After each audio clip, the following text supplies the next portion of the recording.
point. All of us coming from one of the entry points. And to my right, there's also an exit door in case of emergency. We're all supposed to assemble at the muster point, which is the parking lots of this facility.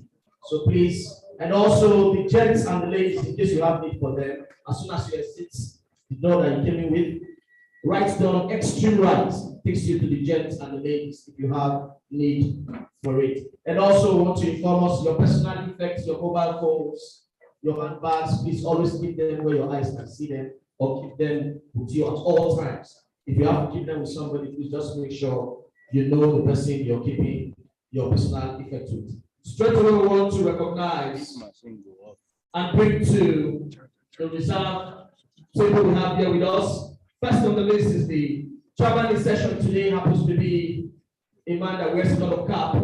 He has been the former chairman of the Unity branch and also the past president of our great institution. Please a round of applause for Mrs. Sofian Valua Sir Roland Eina Aponta. Please a round of applause for him as he makes his way to the seat of our chairman in session. Please clap for him. This is not an ordinary chairman in session. Thank you very much, sir. You're welcome. Also, especially we want to recognize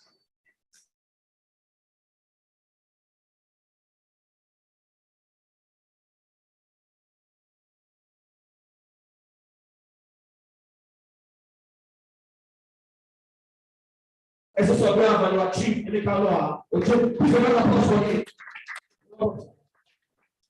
I give you the only red cap chief in this building present. You're welcome, sir. Also want to recognize especially the chairman Paul de Fellows, as a surveyor and value, sir. Choose your code. Please round of applause for him. You're welcome, sir.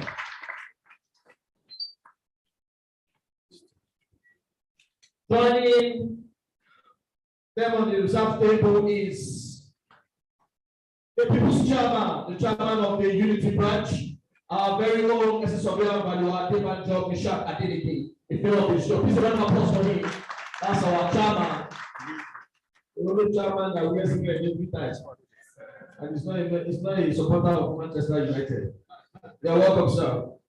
Also want to recognize the chairman of the Niesv Mcpd, Abuja branch, SSW Valua, okay, Madubuku, in favor of the institution. Please give me a round of applause. Please put all this together. Please a round of applause for me. You're welcome, sir. While other guests come, we're going to be introducing them. But straight away, we want to recognize our paper presenters for today and also our panelists. We have, in no particular order, we want to recognize our lead speaker, SSW Valua, Ayodele Elvis Enyemola, the fellow of the institution. Please give me a round of applause. Us. As soon as he comes to, he will make his way straight to the reserve table. We want to recognize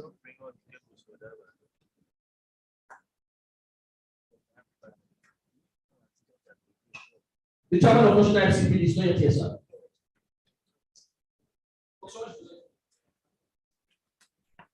So sorry, please. As soon as I get the name, I will recognize.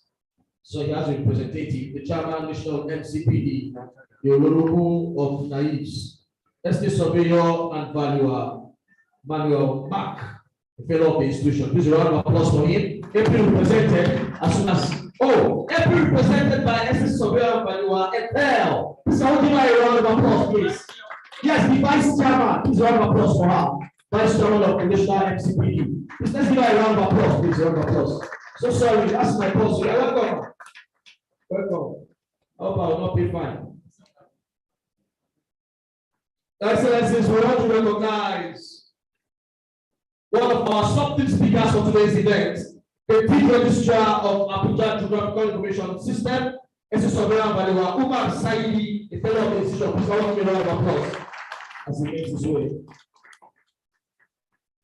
Presenting the chairman of the National Mcpd, SSW Valua, Dr. Ethel Mendel. Please a round of applause for her again. You're welcome. We want to recognize and introduce the arrival of the chairman of SPAPO, our boss, our father, the only national IoT that we present. Please help me round of applause in a second to the make sure. So is it OFR or MFR, member of the Federal Republic? Please round of applause for you. So welcome, sir. We also have the Deputy Registrar of Eswapon here with us, SS Obiora Valuwa Janet. Please round of applause for her. It's nice seeing you again here with your welcome. Also a fellow institution. We have seated here with us one of our substitute speakers, also a former chairman of the Unity Branch, SS Obiora Valuwa Adamu Kasim, with head of the institution, the principal partner Adamu Kasim Associates. Please round of applause for him.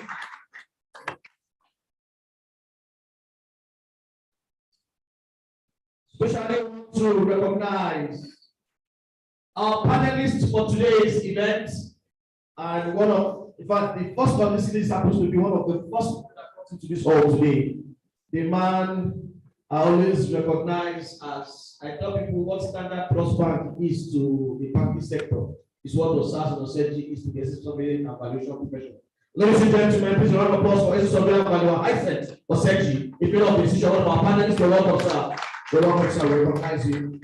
And also among our panelists here present, the past National Honorary National Secretary of our great institution, a member of council, one of the surveyors that have given us hope as young surveyors, SS Surveyor and Valuwa Shola Apeji, fellow of the institution. It's nice seeing you, sir. You're welcome, sir. We have here with us, member of our panelists, SS Surveyor and Valuwa Godwin Ituachimi, an associate of the institution. You're welcome, sir. Dr. Sezaki. You're welcome, sir. Old associate. This is associate of 20 years and above, sir. All right, I want to recognize also a member of the panel, as a surveyor Valuwa Samuel Akana, an associate of this institution. Please round of applause, sir. Sir, please, our ushers are going to move you from that place you are sitting, but we'll bring you to this side. You know, even the Bible talk, you say, sit down at my right hand. So, and I make your enemies your footstool. Please round of applause for him as he makes his way. Thank you very much.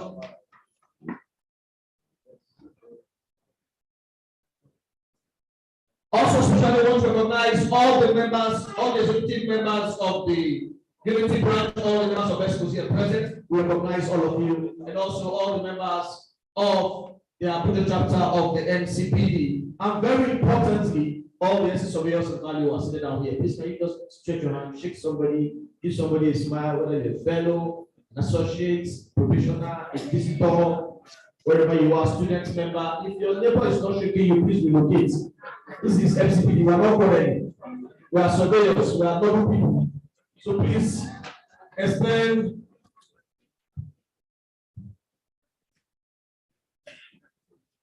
As the chairman of council, Your Excellency, distinguished guests, before I bring up our first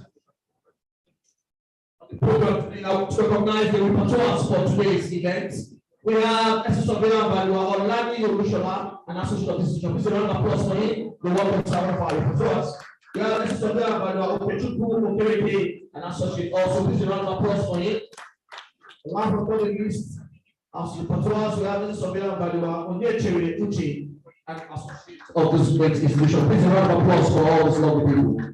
My name is SS Surveyor Valuwa from Oyakilome region, the only master of ceremonies and SS Surveyor Valuwa, popularly known as the disruptor. I'm going to be your host for today's event. Please put your hands together for me if you don't want to. Thank you. The chairman of the Unity Branch. Somebody told me a while ago that there are only two branches of this great institution in Nigeria, Abuja branch and the rest. That will let you know that we are the pace setters. When we lead, others follow.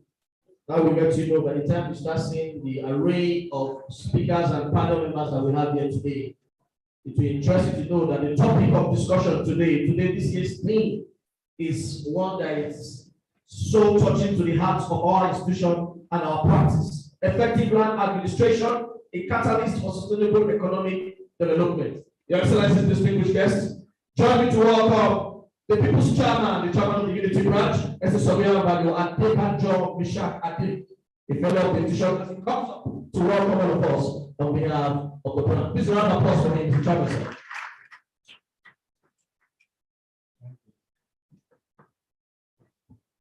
The president of our great institution, SS Surveyor Valuwa, the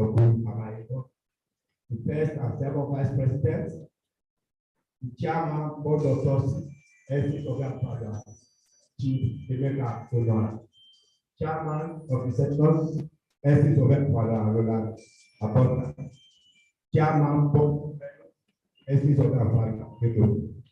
the Chairman Estabor, Chief local colleagues, ladies and gentlemen, I am extremely delighted to welcome you to the very first continuous professional development program to be organized by the current administration under my chairmanship.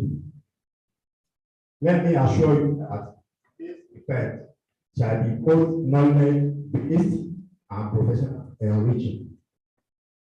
Continuous development program is one of the major things in our profession, where knowledge and experience are garnered to better professional in our better performance in our professional practice. Topic of the seminar: effective land administration, a catalyst for sustainable economic development, has been carefully selected as part of the key areas of our professional practice. A good land administration system will not only guarantee ownership and security of tenure, it supports land and property taxation, provide security for credit, develop and monitor land markets, reduce land disputes, facilitate land reforms, and improve urban planning and structure prevention. I am so confident that the resource persons will do justice and other sub-topic of this seminar. I am sure that all the resources put together by our branch and individual participants in this seminar shall be justified.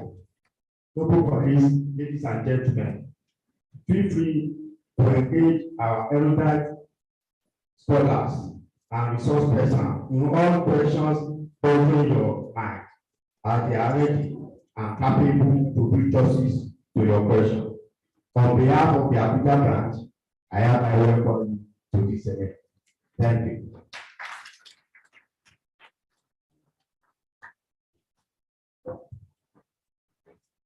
Please, we can give it a round of applause for the branch chairman.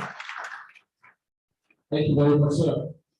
Well, one of the things that sets us apart as a noble institution is the fact that we gather more than once a year to learn, unlearn, and relearn. The wise man once said, the day you stop learning is the day you start dying. So one of the things that this Mcpd is going to be doing to us today is going to help us learn new things, unlearn some things that we used to know we call old syllabus, and relearn some of the things we've always known. Please, can we give our branch chairman a round of applause for putting this together? This is actually your first Mcpd as the chairman of the branch. Please, a round of applause for him, please. Congratulations, sir. Straight away to deliver the speech of the national chairman, the chairman of the national Mcpd, SS Surveyor Value Emmanuel Mark, a fellow of the institution, is the vice chairman, everybody represented here, SS Surveyor Value Dr. F. Mendel. Please go give a round of applause and thumbs up to give a speech on behalf of the chairman of the national Mcpd. Not to have female surveyors here, we should clap better. All of our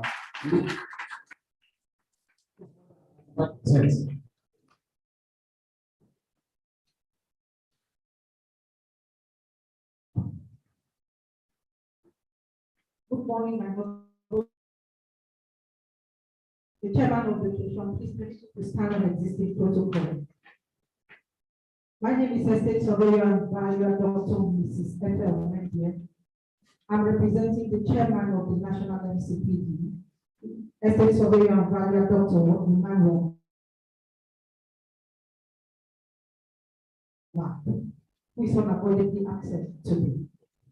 I'm going to read his speech or rather his opening address. Let me start by lending my voice in total support for the theme of this year's MCPD organized by the Abuja branch of the Nigerian Institution of Estate Surveyors and Valuers, with the main theme, effective land administration, catalyst for sustainable economic development.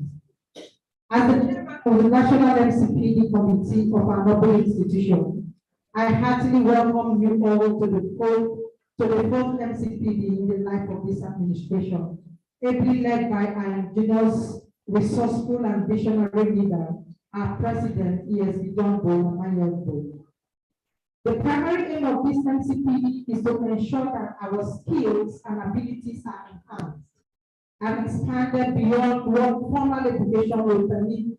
And this National MCPD Committee, ably led by my humble self, have decided to take the learning process an extra step by ensuring that the way we are learning and what we are learning is not only structured, practical, and relevant to our practice, but it also allows members to focus on any specific skills and knowledge that will help them become better estate surveyors and valuers who deliver quality service to their clients.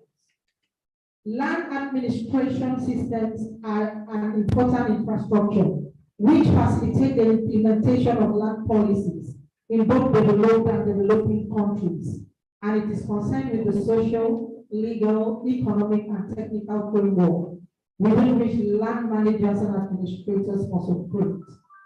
It is true that the older generation have greater respect for land than science, but we live in an age when science, more than land, has become the provider of growth and abundance. And for us to correct these anomalies, land administration must at the front burner of our discussions as estate surveyors and valuers.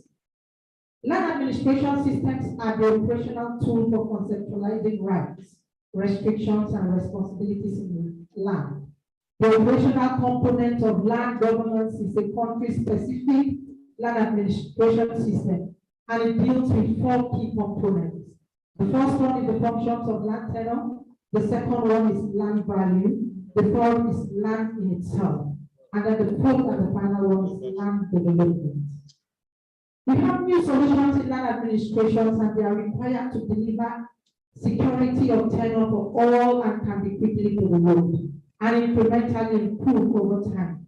The fit for purpose approach to land administration has also emerged to meet the simple but challenging requirements. Historically, land administration systems were built to support land markets and land taxation systems in developed countries. These systems constitute substantial infrastructure provided through governments for the benefits of overall public administration, citizens, and businesses. According to UNECE, land administration systems should ideally be number 1, guarantee ownership and secure tenure. Number 2, supports the land and property tax system. Number 3, to constitute security for credit systems. The 4th one is to develop and monitor land markets. The 5th is to protect state land. And the 6th one is to reduce land disputes. The 7th is to facilitate land reforms. Number 8 is to improve urban planning and infrastructure development. Number 8 is to support land management based on consideration for the environment. And the final one is to produce statistical data.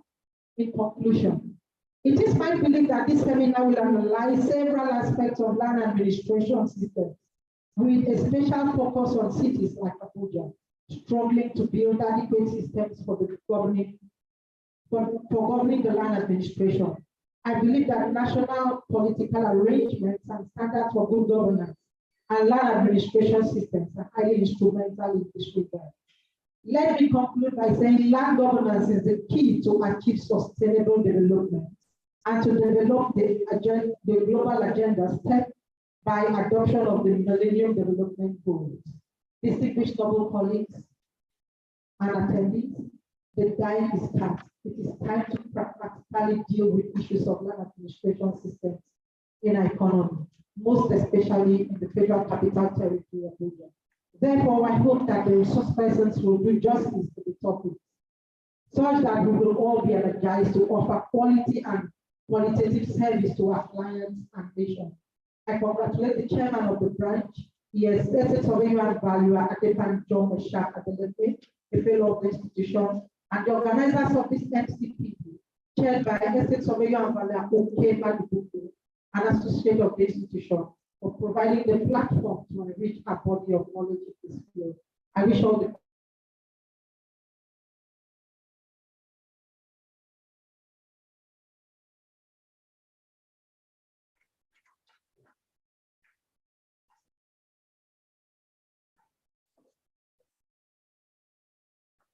Please a round of applause for National MCPD Chairman, ably represented by the Vice Chairman. While she was giving her speech, the Chairman of Osun State Chapter of our great institution joined in solidarity. This is Sophia Badiwakule Adedoye. Please a round of applause for him. Our ushers, please, can you move into this side of the table, please? You cannot miss him. He looks like somebody from the Mcpd people. Please a round of applause for him as he makes his way. I hope that you have come, light have come with you. Please a round of applause for you. You're welcome, sir. It's nice seeing you. Mr. Chairman of Session, distinguished guests, ladies and gentlemen. Next on our agenda is the opening address of the chairman of the Unity Branch MCPD Committee, Mr. Surveyor Valuer OK Madibuku, a fellow of the institution. Please a round of applause for him. We want to apologize. The portion you have does not have a speech. Before the event goes to go to take that first. Good morning, everybody. I want to stand on the existing protocol. It's a speech delivered by the chairman of the MCPD of Abuja branch. It is with a great sense of humility and purpose that I welcome each and everyone to this year's mandatory continuous professional development seminar of the Nigerian Institution of Estate Surveyors and Valuers, Abuja branch. Land being central to what we do as estate surveyors and valuers has given rise to our main topic and theme for this year's deliberation as we consider effective land administration a catalyst for a sustainable economic development. Imagine a nation of over 200 million people without any basic administration of land as a key asset. Imagine that the tenure of the land and property cannot be secured, and that the mortgage loans cannot be established as a basis for property improvement and business development. Imagine that the use and development of land is not controlled through overall planning policies and regulations. Further, imagine a slum area of about 500 hectares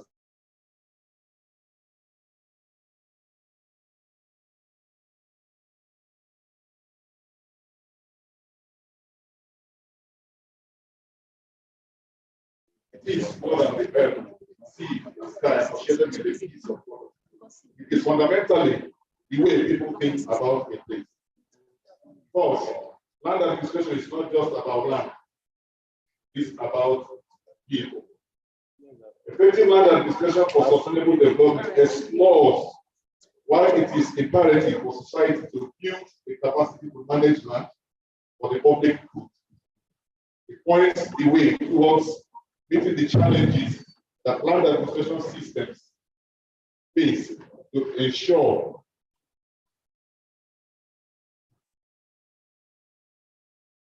the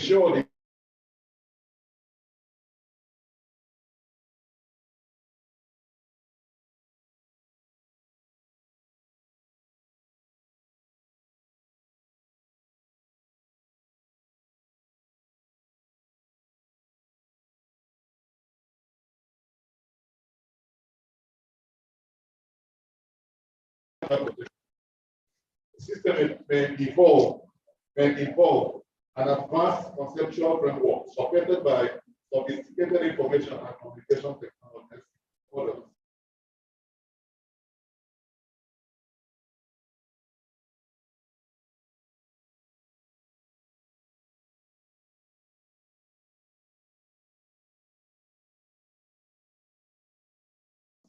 as in many developed. It is against this backdrop that this seminar workshop proved an effective expression. Our choice of the main topic, theme, and sub-theme is well intentioned to be delivered by seasoned facilitators with the sole aim of benefiting our target audience. Theme is effective land administration, a catalyst for sustainable economic development. With the following sub-themes: the role of estate surveyors and valuers in land title registration in Nigeria.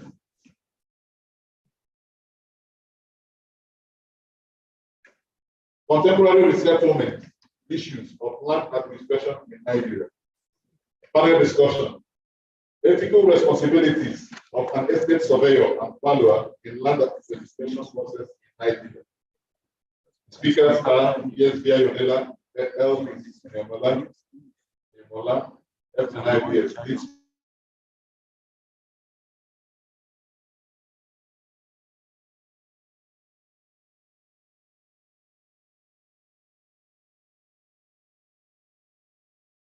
Speaker. Niesv Omar Niesv Adamu Kasim, Niesv Hyson Research, FNIPS. Niesv Shola Abechi, FNIPS. Niesv Domin, Annex. Niesv Samuel Atana, NIPS.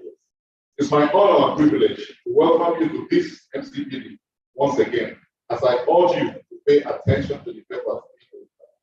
Thank you.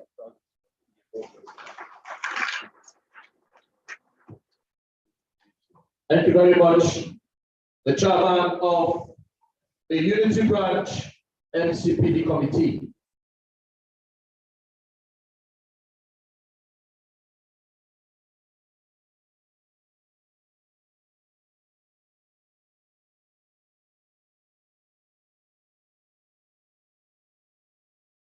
Mr. Chairman of Session of Colleagues, it's held up, so I'm going to be bringing up the first. I'll just read a little profile of Estate Surveyor and Valuer Umar Saidi as he comes up to do his presentation. Lisa, can you just rise on your Please can we give a round of applause?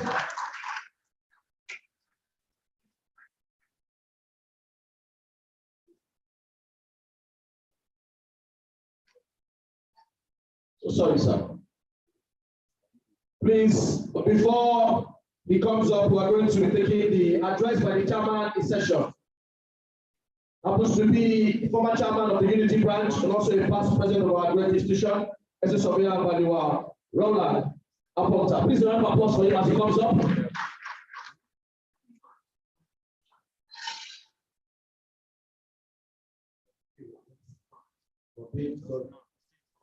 I will do you what I did in the wedding ceremony. What I did to the MC.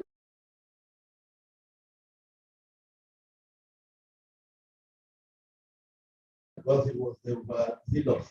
And that will happen here. I will be his MC from now onward. Thank you very much. Distinguished Nigerian Institution of Estate Surveyors and Valuers, Chief ESV.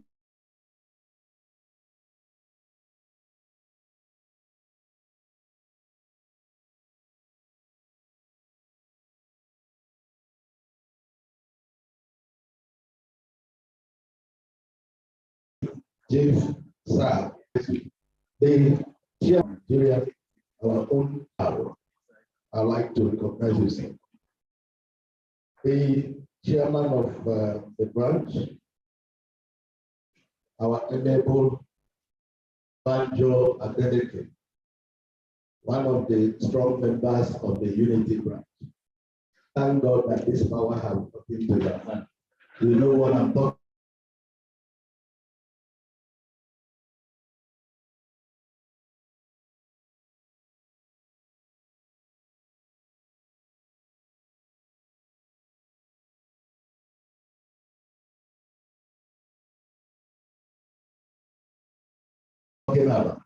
He was one of the six when I was pleading to be as something to his turn. So I would like to welcome the chairman of Board of Fellows, Niesv Dr. Irene Okoli, my own organ, sponsor of my election to be chairman of this branch. Thank you. God bless you, sir. I recognize you. I have other branch chairman to take here, Abuja, why the number of others. Please allow me adopt the already established protocol for this meeting. I want to sincerely appreciate the ESCO of Unity branch for giving me the opportunity to be part of this particular program.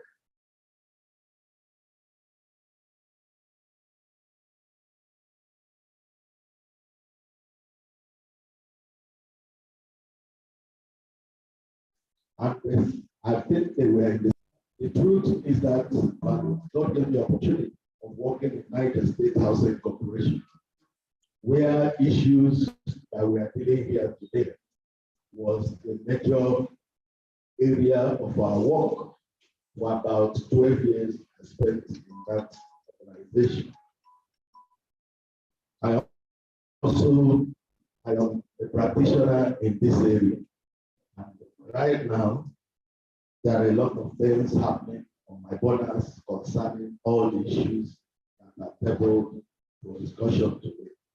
I made a mistake, forgive me, sir. When I saw them introducing people, you can't be talking about the land, and then the director of land at federal level seated here, Godwin 12, and they didn't even recognize him as director of land. Can we put our hands together? And I would like the chairman of CPD, can you move? Because they need to see the chairman's picture and those at the headquarters. Can you please? Yes. We have been fighting hard to occupy our position, and God gave us this one of platter of gold. As a matter of fact, we have been occupying that position.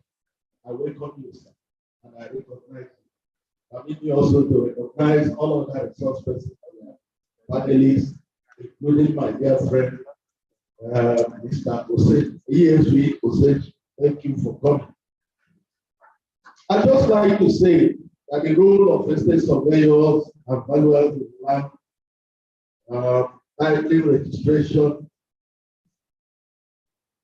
in Nigeria, and then the contemporary settlement issues of land administration in Nigeria is a very, very serious matter for estate surveyors and valuers. Again, for the branch to have taken on this, I'd like to say thank you for bringing to fore an area of importance in our practice.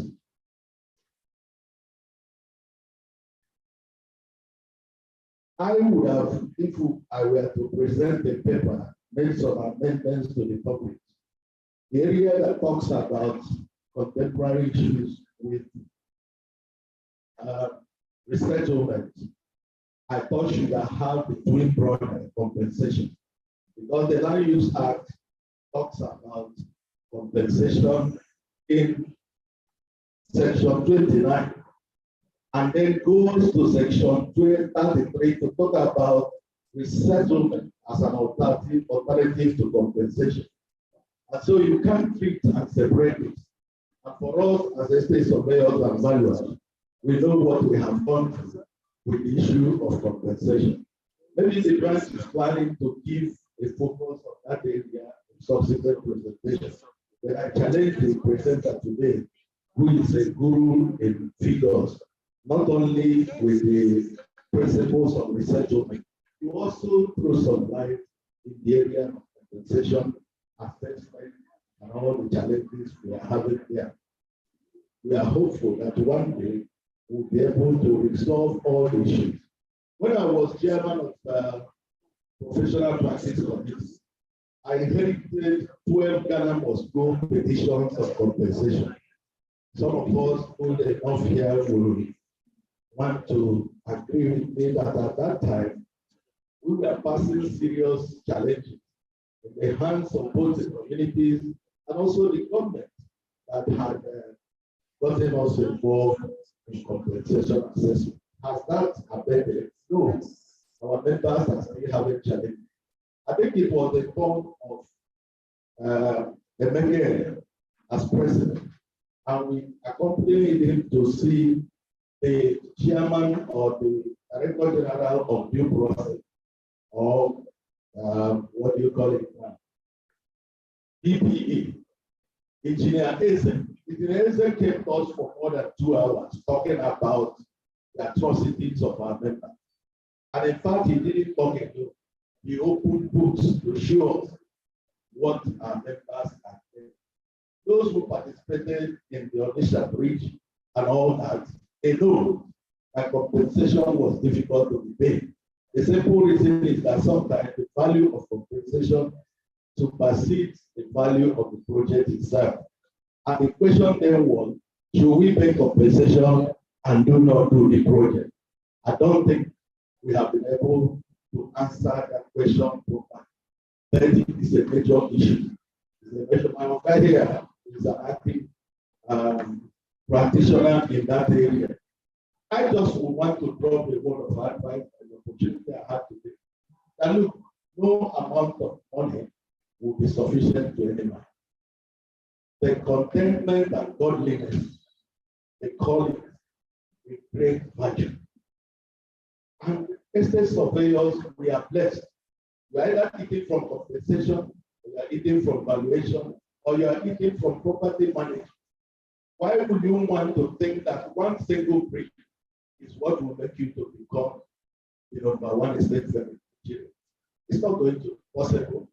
Let's get contented whenever we have opportunity of practicing our work in the area of compensation assessment. I pray that we get to know it. I also challenge the the national president is not here today. Our code of ethics should become stricter in the area of compensation assessment and payment, so that our members will stop dragging the name of this profession to the mud. Before government, they see us. I was also in another function. I think during my presidency, the Minister of Works, current service minister, was talking. I got to a point where it was about compensation and estate survey. The only thing he did was put his hand like this, touch his pockets. Do you understand? He was giving a sign that this is where these people make a lot of money. In my natural sense, I wanted to engage him, but I was advised to allow him to go because he was a minister, and I did. Gentlemen and noble colleagues, I want to say that these areas are very important. Time will fail me to talk about land. The importance of land cannot be 100%. Every operation on God's earth is happening on land. And land is the free gift of God to man that contains everything that the man needs to survive on this side of the planet. But a lot of us are abusing the land. So no wonder we have what we have today. All of us are witnesses to what is happening with the flood in Nigeria. It's just abuse of land as a gift of nature and lack of respect for the boundaries God Himself has set for us concerning land. I wish to believe that as professionals, as we have opportunity to consult, to work for government on issues of land, let defend our suggestions and our recommendations to government, and then ensure that this free gift of nature is sustained even for future generations. There is a Yoruba adage that says land belongs to the present generation, the generations unborn, the generation who have gone, they all have inheritance in land. So we cannot finish the land. Let's make sure that we reserve the land for future generations. On this note, I want to welcome all of us to this particular program and admonish us to please pay attention. Let's not be in a hurry to leave this hall until we grasp the purpose of our paying money. I paid to be here. They didn't even accept me as a chairman. So if you pay, please get value for your money. I also want to draw your attention to the program you have. This program ends at 2:05 to 10 p.m. It's not my fault that we didn't start on time, unless you want to continue without the chairman. I program myself by 2:10 p.m. We should be finishing this program. That's why I will do the work of regulating the MC so that it doesn't go to town. We must all be here and finish on time. So presenters also take advance notice that there is a chairman who will come back to the microphone if you receive your card. Thank you and God bless you. Please, if you are not clapping for the chairman of session, you are a suspect. Please, a round of applause. Our very erudite past president, a man that knows his onions and the onions does not enter his eyes. Well, he is also the chairman of the MC, so I'll be referring to him.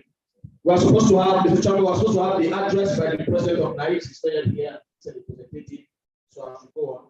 Also, our lead presenter is here to join us. So, with permission, sir, can we go to our sub-team presenter?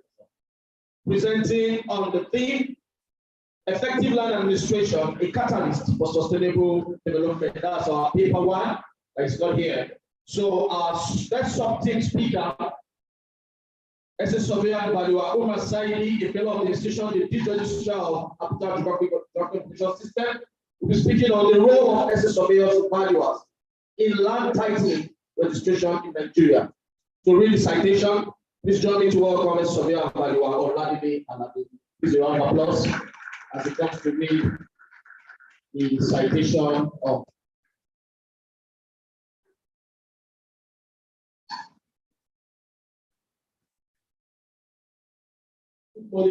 my new colleagues, first of all, I want us to give one of our guest speakers today a round of applause because the position is occupying here in FCT now. The registrar is one of the person making us happy. One of the person making us happy in FCT. The position is occupied presently. It's been occupied by lawyers for time immemorial at the Federal Capital. It's the second essence of your right position of the chief registrar. So I want us to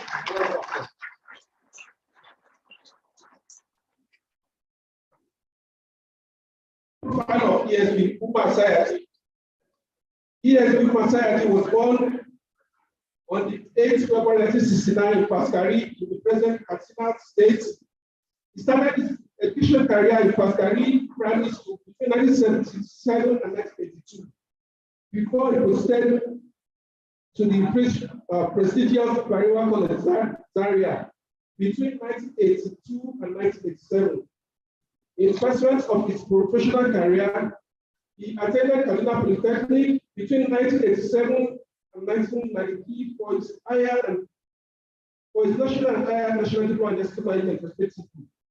He later went to Bayero University Kano, where he bagged the professional diploma and a master's degree in business in 1998 and 2005 respectively. He started his public service career with the Federal Capital Territory Administration in 1991 as an estate surveyor and rose through the ranks to become the Deputy Director of Lands from 2018 till date. He is presently the Chief Registrar with the Department of Land Administration in the Federal Capital Territory Administration. He is a fellow of the Nigerian Institution of Justice of Valuers and also the Registrar of the Estate Administration and Valuers, Estate Surveyors and Valuers Administration of Nigeria. He also belongs to many professional associations such as Nigeria Institute of Management, Institute of Management Consultants, and Facility Management Professional, FMP. Estate Surveyor Umar Sayadi is an expert in land administration and is contributing a lot to that field in the Federal Capital Territory. He has served in many presidential institutional committees, such as the Presidential Subcommittee in the Disposal of Enumeration and Sales of Federal Government Properties in Abuja, FCT Land, a member FCT Land Use and Allocation Committee, member FCT Market Management Committee, and various procurement committees in the Federal Capital Territory. He's widely traveled and has visited many countries, and presently presented many papers in conferences and seminars. He is blessed with wonderful families. May I have the honor to invite our guest speaker to the podium to present his papers. Thank you very much.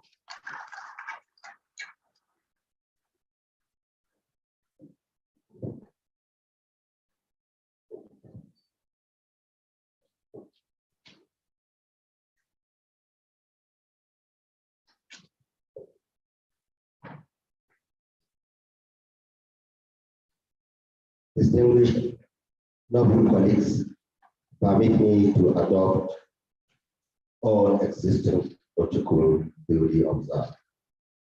I once again greet you all for this Mcpd 2022 third November. My topic of discussion today is I'm going to dwell on the role of estate surveyors and valuers on land titling and registration. But before I proceed, my citation was fully well presented. Only an item 1, 2 are missing. One of such items is that they said I'm married. Yes, I am married with one wife. But in addition, I'm giving you a guarantee that there is still room for expansion. At least that expansion, at least 3 more. So I'm now declared open market value to the highest bidder. And inclusive and harsh are missing. Thank you for granting this listening. Yes. Distinguished noble colleagues, I must honestly, deep inside me, appreciate, despite the time factor, I must find necessary to appreciate very important personality, our elder statesmen in the profession.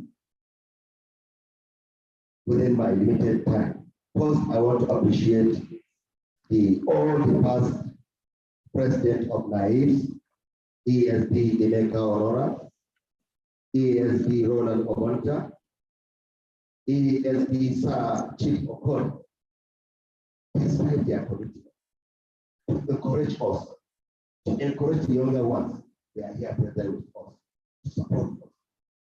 I'm highly elated for that. The chairman of the Unity Branch, the chairman of the Mcpd, the chairman of the National Mcpd, I greet you all.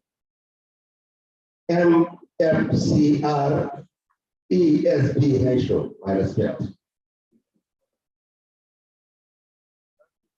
Distinguished noble colleagues,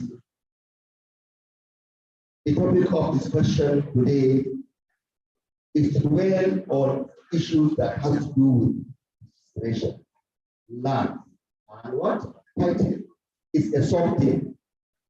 For clarity of purpose, I intend to dwell and discuss, present these topics to us under the following content. First, I intend to key in what we call the evolution of nature. You cannot find it anywhere in any book. Thereafter, I will now key into what we call the defines, the conceptualization of justice.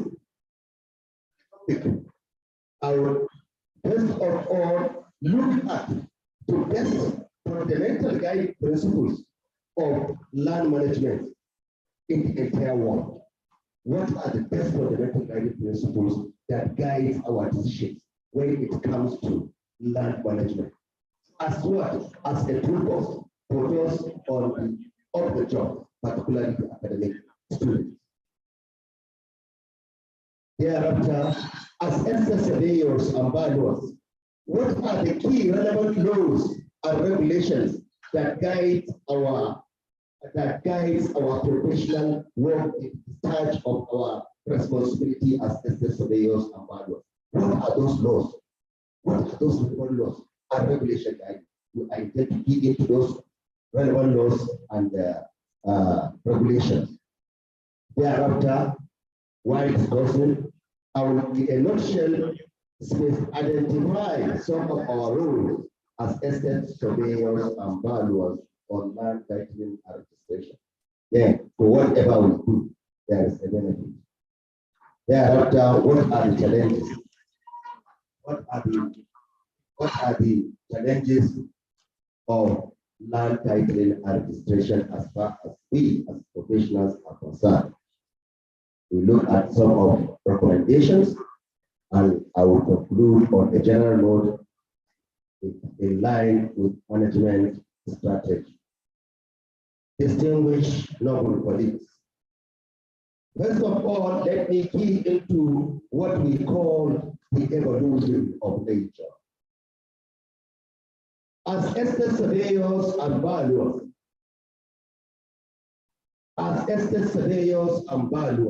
our motto is honesty and devotion. Integrity is our strength tower, our strength pillar. Hence, as an estate surveyors and valuers, we are righteous people, righteous personality, righteous professionals. Being righteous, then let me key into see for us to appreciate and see the origin of value. God, in his infinite mercy, the first thing that God created before anything is value. What is that value? Paradise. Something worth of living. For who? For Adam and Eve. Human beings dwelling in paradise with everything you can imagine is there for human beings to enjoy, for exclusive right, everything, the facilities, infrastructure, anything beyond your imagination. We have not yet gone there to value, but one day, be righteous people, all of us. Then, as an estate surveyors and valuers, we are students of geography. We have heard of the 9 planets: Mercury, Venus, Earth, Mars, Jupiter, Neptune, Uranus, Pluto, just to mention a few out of it. It's out of these 9 planets that God, in his infinite mercy, picked one of the planets, which is the physical Earth.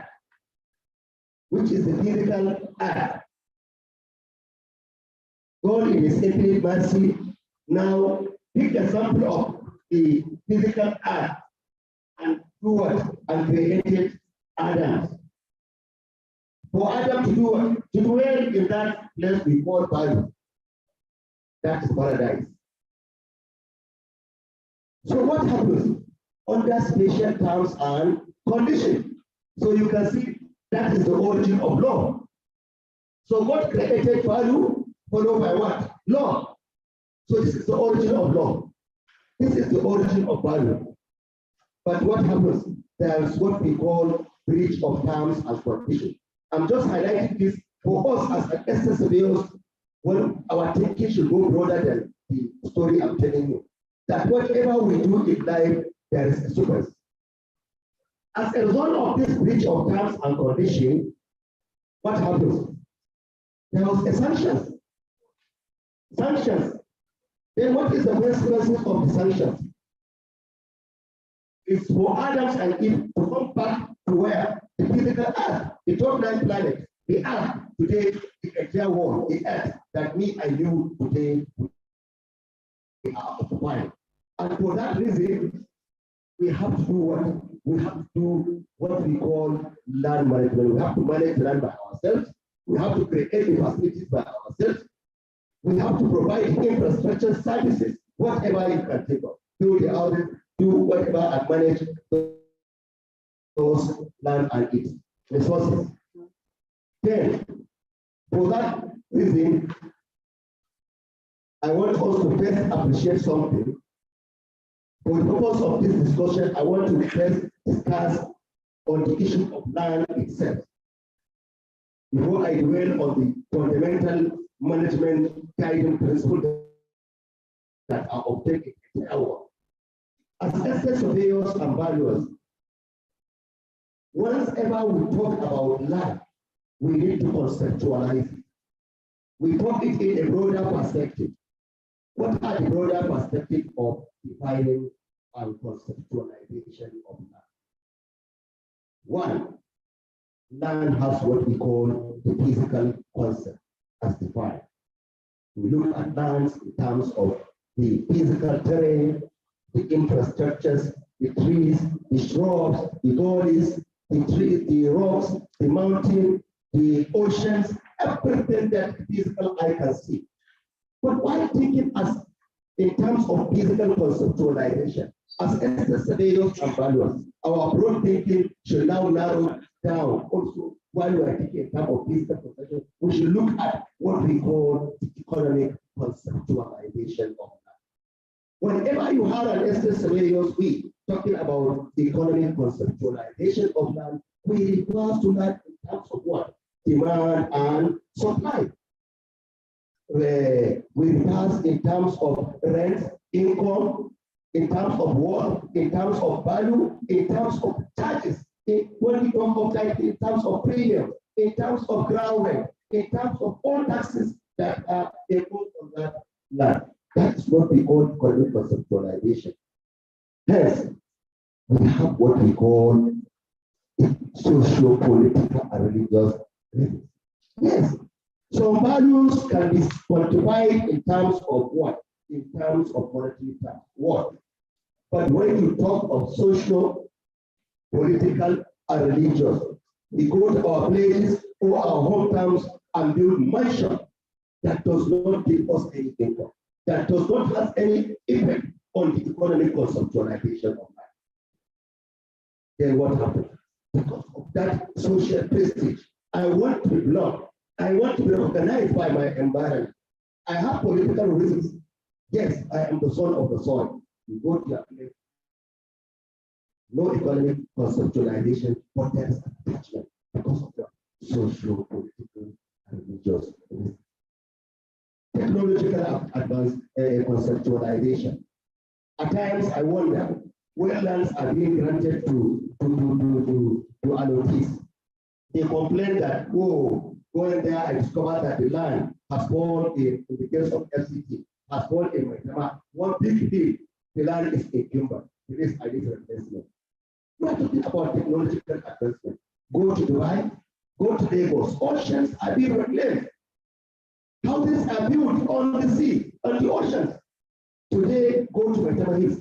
Many people rejected Mcpd, but today Mcpd is an exclusive area. For who? Who is who? Highly valuable. Try it. Check the word and the value. You can now appreciate. But the supremacy of everything we do as estate surveyors and valuers has to do with the legal framework. That is legal conceptualization of land. Whenever you are talking, whenever you are defining, whenever you are talking about land, you need to envisage lands in terms of the supremacy of the law. What type of grant do you have? What has the land been administered? If it has been administered by virtue of constitutional provision, it has been administered by a grant. Grant of what? Customary right of occupancy or statutory right of occupancy. So in the course of my discussion, I will be talking about conceptualization. When I say legal, you should understand what I mean. When I say economical, you should be able to define. Yes, distinguished colleagues, let me now key into the next item that has to do with the first fundamental global land practice in Nigeria. There are some keywords, but time is of essence. In the course of discussion, we'll be able to define those keywords. But the first global fundamental guiding principles on land management as a toolbox. In the entire world today that me and you are applying, what is the best fundamental guiding principles of land management? We have four fundamental guiding principles that has to do with land management. One of the first fundamental guiding principles, we call it land cadastre. It's called, you can call it land information system. You can call it land information management. Before you even think of administering the land, before you can even think for efficient and less effective, less incumbent title, you must achieve, we must ensure as a professional, these sequence are fully being achieved.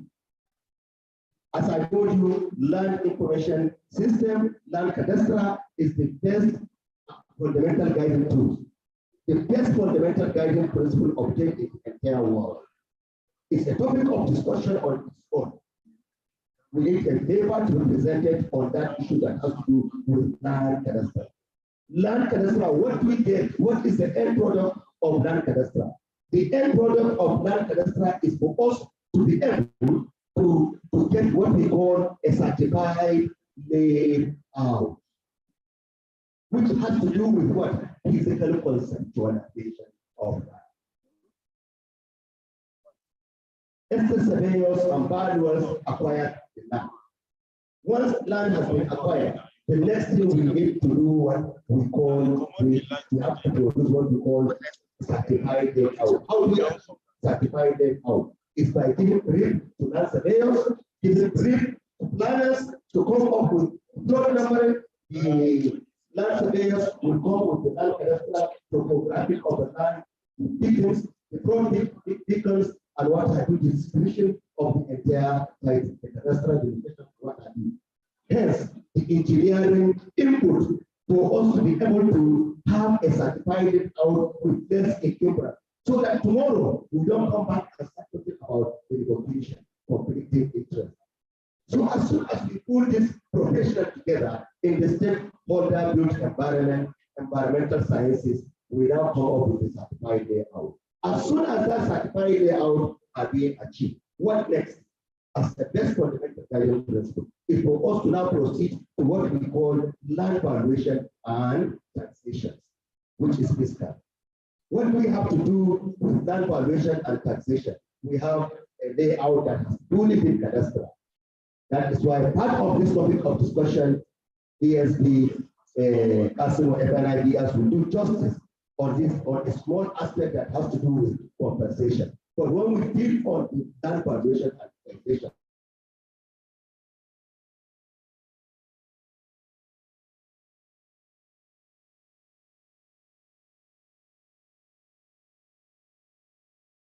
as soon as that certified layout are presented to us, to avoid future defective conflicting interest, when it's about land valuation and taxation, we must ensure that issue of opinions, who advise on that? Issues of ground rent, before you even criticize that, who advise on the ground rent? It's and the various taxes and charges. What are the various taxes and charges that are imposed on?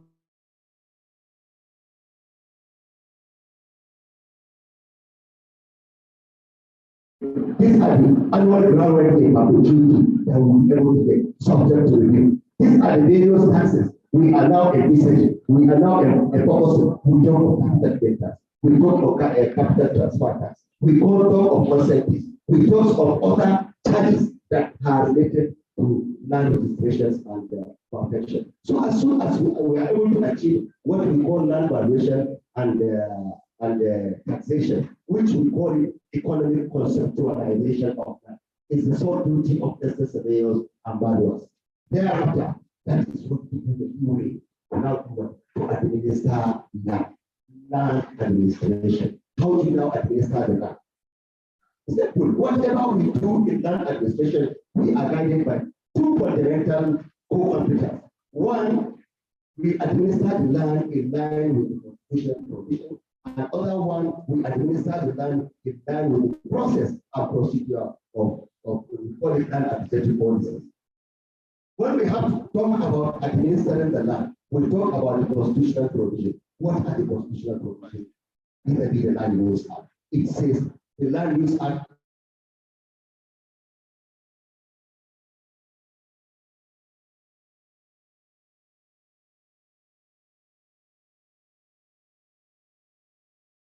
empowers, gives discretionary powers to who? Discretion. But briefly, the end product is what? The end product is the grant. What are the grants? As soon as a grant has been given, we call it a grant by virtue of what? By virtue of R of O, by virtue of right to what? Right of fund. Because it's the constitutional provision is the land is grant statutory right of occupancy or customary right in case of local government, you grant what? You grant the right.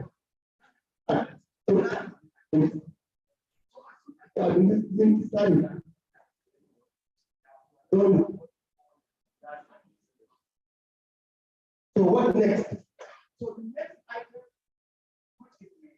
which is the last one,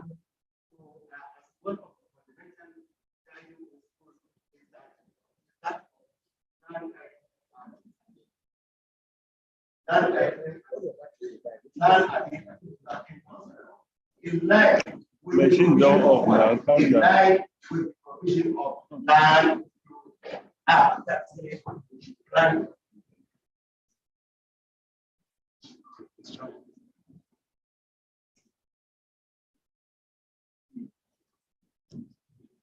One, two.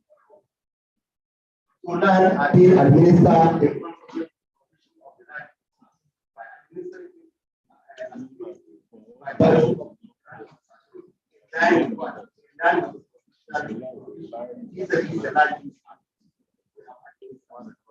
so as soon as you administer any activity that took place there, that is what we call transactions, nations, documentation, and protection.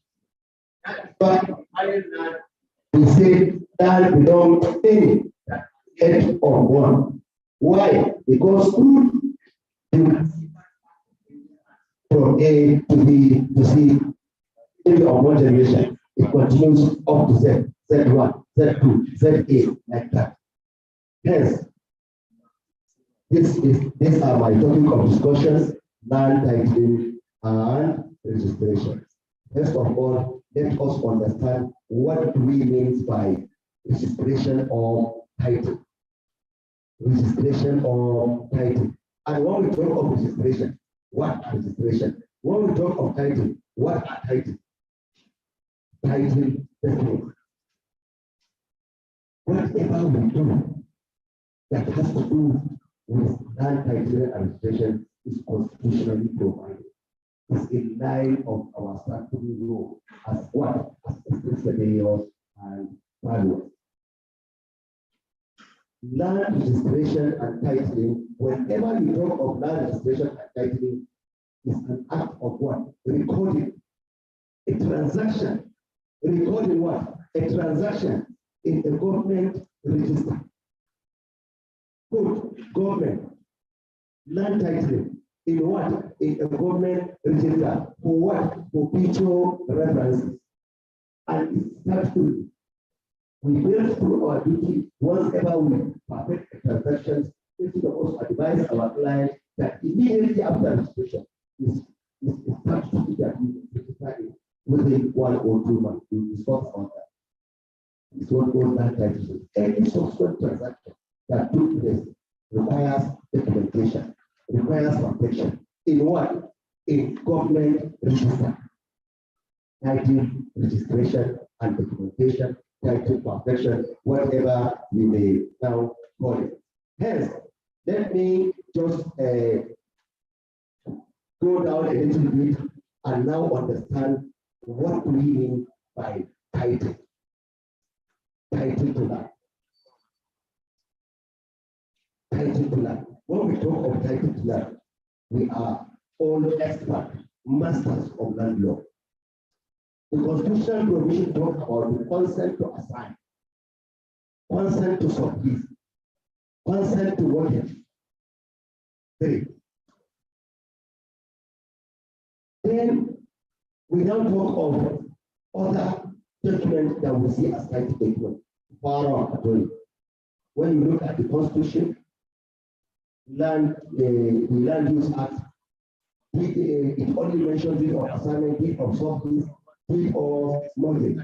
But you can go on subsidiary laws, e.g., FCT law or land registration law. It now includes what? Power of attorney as what? As a registrable instrument. So we have title deed documents that has to do with deed of assignment, deed of surplus, deed of mortgage. There are some other deeds that we can talk of: deed of ratification, deed of addendum.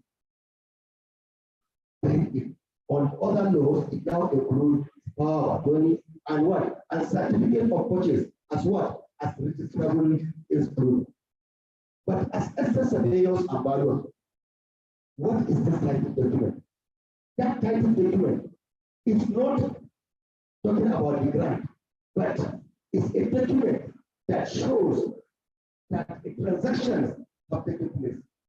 Once a transaction has taken place, that is what we call a, you now prepare a title document. Is that title document that you now take to what? To now do what? To register. But fundamentally, who prepares the title document?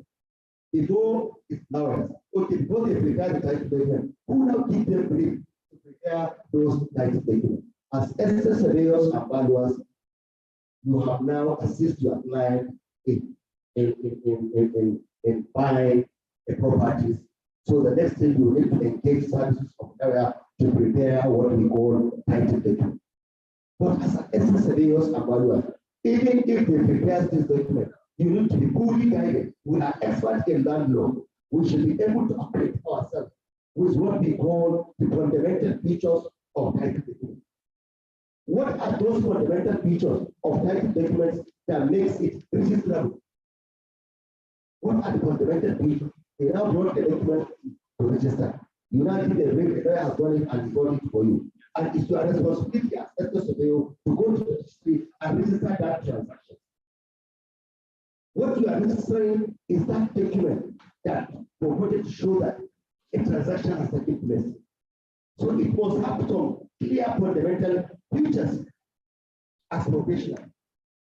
What are the fundamental features that we need to be guided for the benefit of those in the trade academic students and those who practice?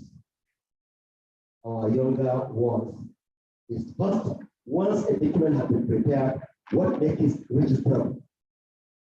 That document must have what we call preambular paragraph. Ensure that it has what we call preambular paragraph. You must ensure that that document has what we call recital clause. You must ensure that that document has what we call testator. You must ensure that that document that was prepared by a lawyer must have what we call a covenant. For that document to become registrable. And you must ensure that that document has what we call a provision. Then lastly, an attestation. Very briefly, for an angular paragraph in most of our deeds of assignment power or certificate of occupancy, because certificate of occupancy is also a title document, evidence of title, worldwide. So any document we now register, we give it registration particulars. That is why we now look at certificate of occupancy is also a title document because it has registration particulars. So now that particular paragraph has to do with the dating of that tender. And the dating in consonant with the provision of land registration law, you must register your title document within 2 months. But how many of us are of the law? You register it within 2 months to avoid what? Completing interest. Then look at that triangular, you have to show that what we call the cycle. The cycle clause is whereby you make reference to the grant in terms of the file number, the name of the grantor, that is the terms of the date of the grant on the allocation, that is a development issue system. We want to ensure that all those content has been taken care of. You must ensure that that title document that you give, that you want to take as an estate surveyor to go and register, must have what we call testative. Testative has to do with the land cadastre.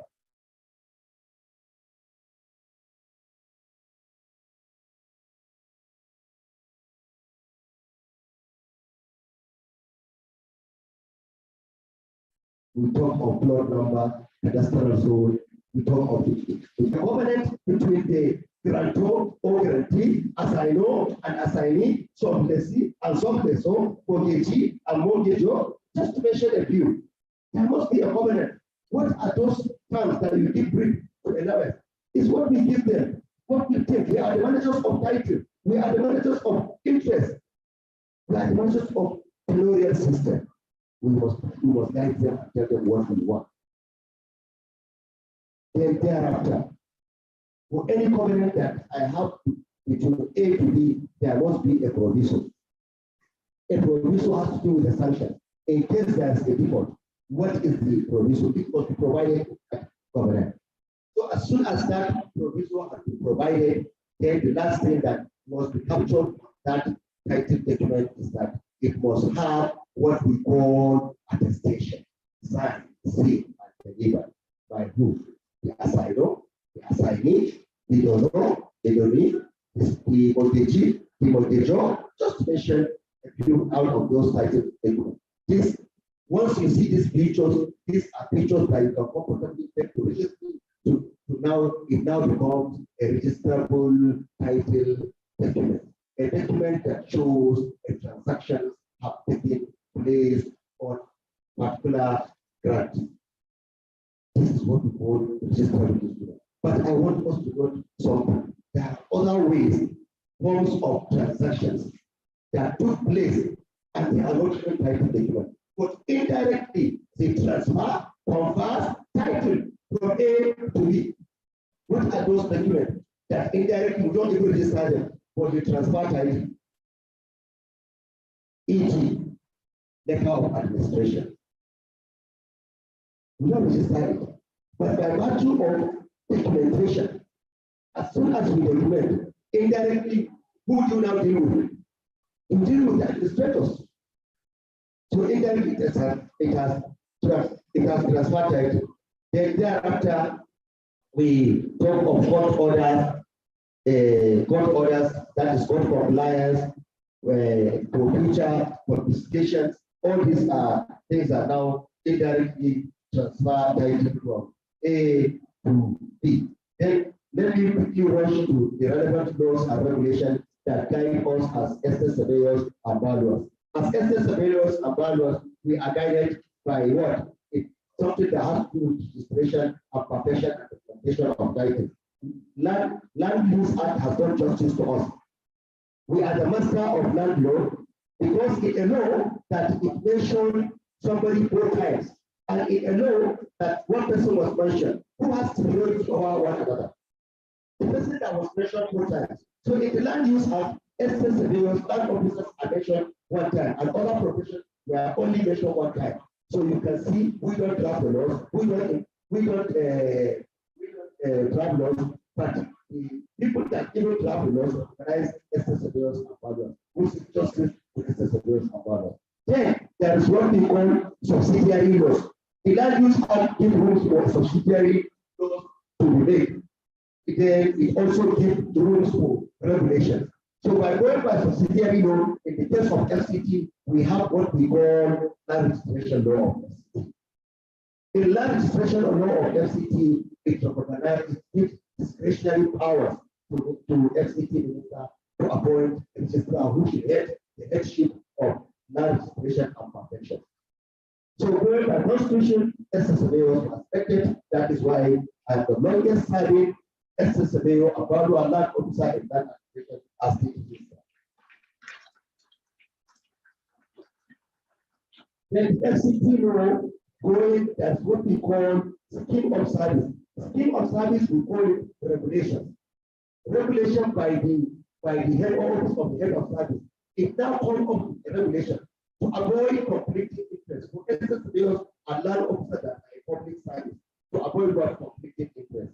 Each profession, you read accounting, this is your father. You read engineering, this is your father. You read whatever profession you have your father. So those that read estate management, our father, we are now bundled under 3 different lines of father. You can either be evaluation assistant, or you can be an estate officer, or you can be a land officer, or you can be an estate surveyor, or you can be a deed registrar. So you can appreciate that even the office of head of service consider estate deed registry as part of estate surveillance and valuation schedule and responsibility going by regulation. So even the regulation that we can now see, regulation is also a constitution. Because the constitution that gives room for the regulation. But my worry some is that there are some other coming up laws. Now, it's easy, Lagos state law that has to do with registration of life.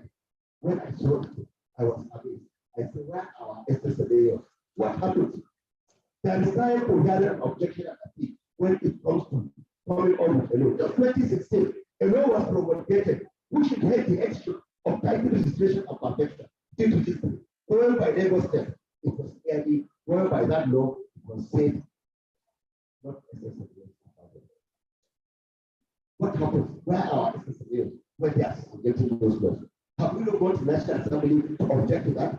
What law is the law? They have now taken over that area as the issue when it comes to that registration as far as Lagos State. You cannot be an SSA and become a education strategy going by that registration law of Lagos. There's a federal land registry law, which gives powers to federal ministry of works and housing to establish what we call a land registry, federal land registry, to establish an agency under what? An agency under a housing and urban development department. To do what? To appoint a registrar under the approval of Mr. President. And who shall be the registrar? They say that way. Not necessarily you are one.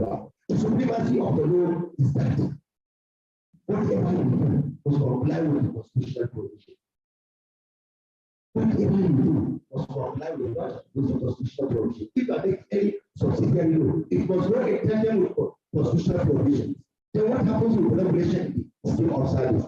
I imagine, I wonder, where are we when they are promulgated? At least this law, these two laws, going by their subsidiary laws, we are out of it. But in all other states in the federation, so what have you, all our chief registrar and estate surveyors are valuers, including the FCT.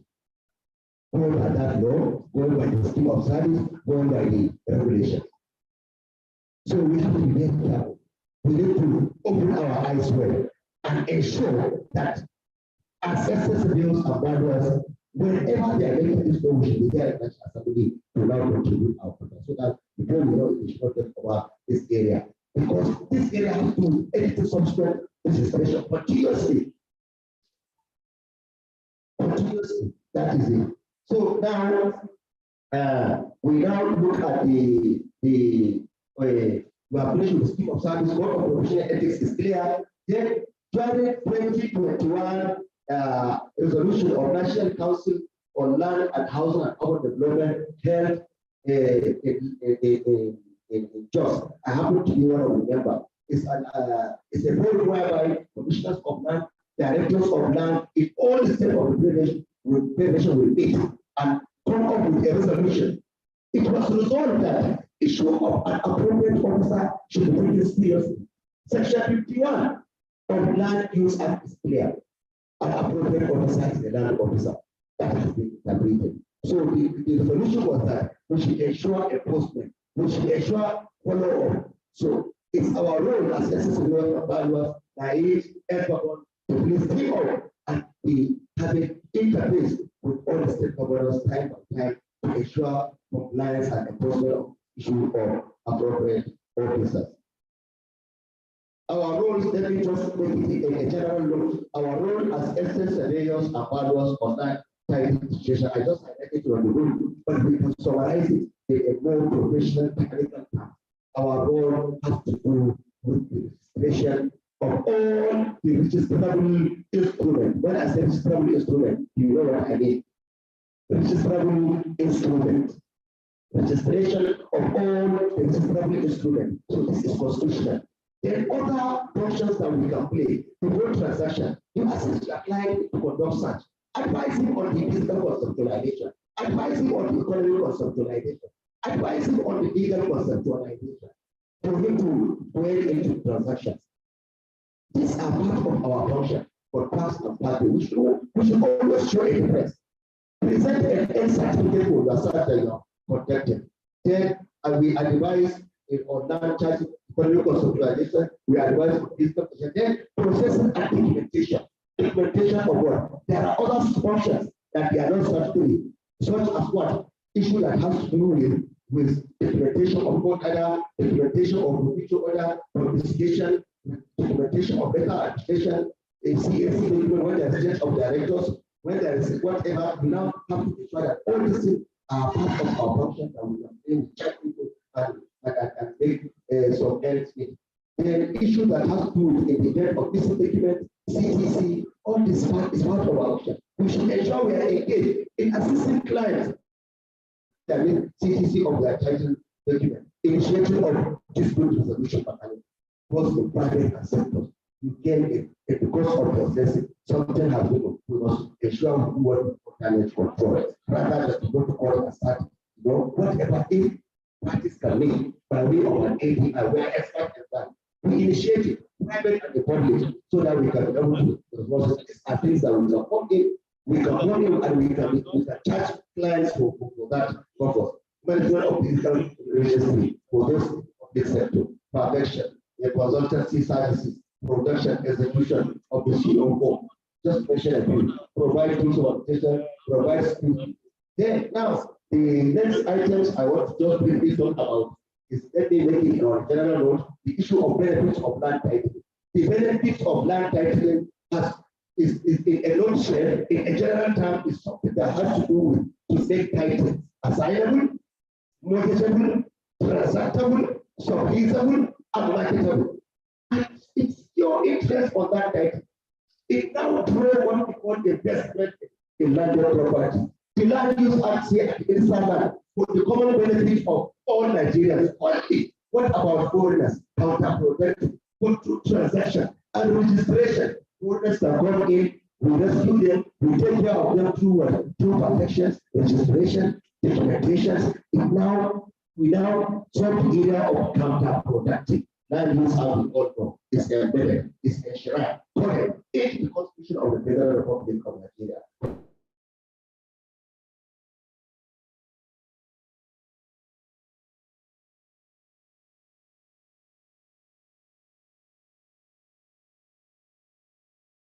The provision of the relevant laws, the laws as professional, you have access to now. Transaction. As soon as you regular agency, you now go your way. Why can't you come and advise him? Sir, let us go and decide. In the course of my discharge of the work, due to the issue of road registration, I saw a situation whereby a deceased family came and claimed the land that their father owned, which he has already sold. A is going to be 40 million. B is going to see 100 million. After that time, 250, 300 million. The person that bought we are saying, police station have my interest. I say, what? Like we bought this like 3 years ago. I said, what? The administrators have gone and they have taken over your land because we don't have lectures with you. And they have even sold the title. This is what we now call them. They said, what happened? They said, no, they have sold the title. Who do you sold to A? How much of ANC? Before the last person said, oh, thank you. I bought this title 100 million, I'm sold it 400 million. It's a problem. What do we do? Because we don't comply with the provision of the law. If we the surveyor that assisted that man to buy that property, immediately after the transaction, we have complied with the provision of the law. As soon as he comes to the registry, registers the file, the family come, we can show them that transaction has yes. So these are all issues. The issue of regulation. Our scope to be expanded. We need to have an interface with the Office of Health and Service. Naive, everyone, please let's take it serious. We have to interface with the Office of Health and Service. by way of regulation, so that our scope can now be expanded. If you are an estate officer, the limit is 12 at level 14. If you are an evaluation officer, the limit going by regulation is 12 at level Mr. Sam as level 13. If you are an assistant, it is 12 at level 12. If you are digital, it's 12 at level 13. Going by regulation, only the land officer that can give you to a director level. So our profession is very wide and scope. Why can't we now interface with office of head of service so that we can improve and expand our scope? Whenever we are not inclined going by valuation, we have engaged people that are on other routes, expert, they don't expert in valuation area. So you can grow with your cadre as evaluation to become the director of valuation. You can grow a cadre as land officer, as land director. You can grow as chief registrar to go by regulation to become director of this. You can grow by virtue of a land assistant. Just mention at this which is not to be expanded. There are those that are in even though facility we haven't clashed now, engineers, whatever. We can say property managers, those that manage the premises and the environment. We make it a direct down. What the ministries, we have various departments. So our scope can now be expanded. I think we need to take this seriously. And that's really by way of recommendation. In the course of my discussion, I requested for a synergy between Niesv and Abuja. I requested for need to find for this registry as net professional cadre for ESB, need to find valuation assistance to directly cadre in the head of service. Then constant and continuous sensitization of public and government respectively to know the services that ESB can render to safeguard their investment in real estate. Members to avail themselves of representing their client in land transaction services. We must ensure professionalization of land transaction services in the economy and the removal of parts and factory, creating good working relationship with all the public and private land officers and estate surveyors. Sensitization of general public for the importance of registration. And in conclusion, I would like to use a management formula idea that we as estate surveyors and valuers, we are truly honest people. We have our motto that has to do with honesty and devotion that give us that integrity. So by giving us that integrity, I say we are righteous people. Therefore, as ESB, we need what we call, you see, a part of money. A part of money. You are an ESB, you have money. You have money. So using arithmetic tabulation, I came up with an arithmetic tabulation of number 1 to A to Z, and I give it a hypothetical number. Through that number, I was able to come up with a percentage. Those SSMEs that have money, they are 72%. Yes, you have money. You are 72%. Then those that have power, I rated them as 77%. Yes, I know Mr. President, I know the Senate President, I am this, I am that. Then knowledge, yes, you have the knowledge, you have the PhD in asset management, but you have the money, you have the power, then education, you have the qualifications. It's I rated it at 2%. You are hardworking, very hardworking, dedicated to this work. 98%, dedication, 84%. Then I now took one single word. I said attitude. Attitude. Having taken attitude, it gives me 100%. Therefore, what we need as an estate surveyors and valuers to achieve service delivery, excellent service delivery, as far as we are concerned, because we are honesty, devotion that gives us integrity. We need what we call law and order. And that law and order, by the time you combine honesty, devotion, plus integrity, it gives you right attitude. That is why we say honesty and devotion. Honesty and devotion is both right attitude. So law and order plus right attitude is equals to what we call excellent service delivery.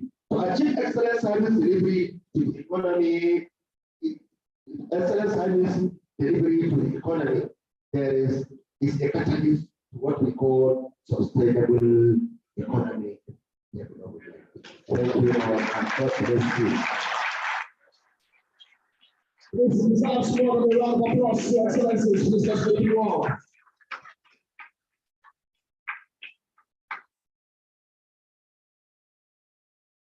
Estate Surveyor and Valuer Umar Saidi, the District Registrar of Abuja Geographical Information System.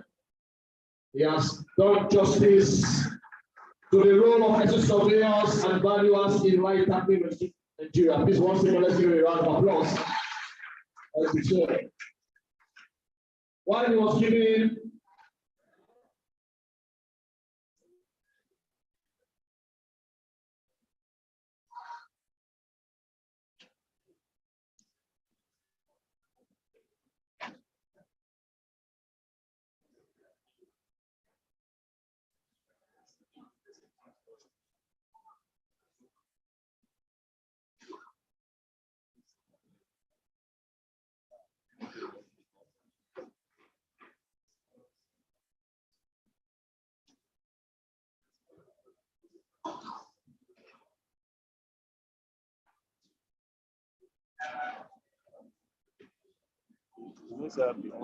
you know, if we can connect two machines, that Bluetooth.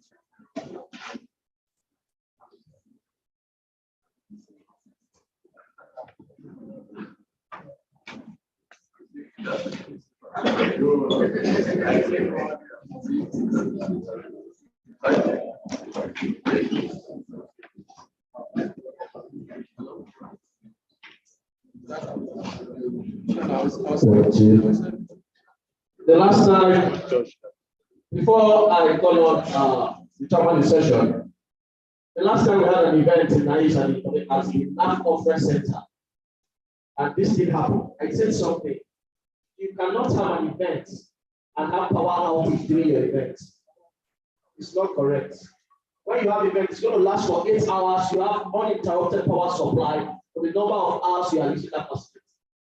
So this is also a breach of the contract we signed with Tida Hotel. So this time we're going to plus and minus and deduct this part from our service time and give us our balance. We are prepared to get everyone say hi. Thank you. Mr. Chairman, session, sir. Thank you. Let me correct the comment you made. It depends on the content of the contract. If the contract gives you full power, you are going to pay definitely more than what you pay now. Yes, I think that's what it takes. Now we need them using their record to run. And you know what that means. So before we pass the resolution, let's check what the contract is all about. God bless you. Noble colleagues, you would agree with me that we have had a wonderful presentation. The paper was strong paper, but I think the presentation was stronger. And you can only get this type from experience. Remember, he told us that it's about the longest service, if I had very well, in that department. And I'm happy is opportunity. They are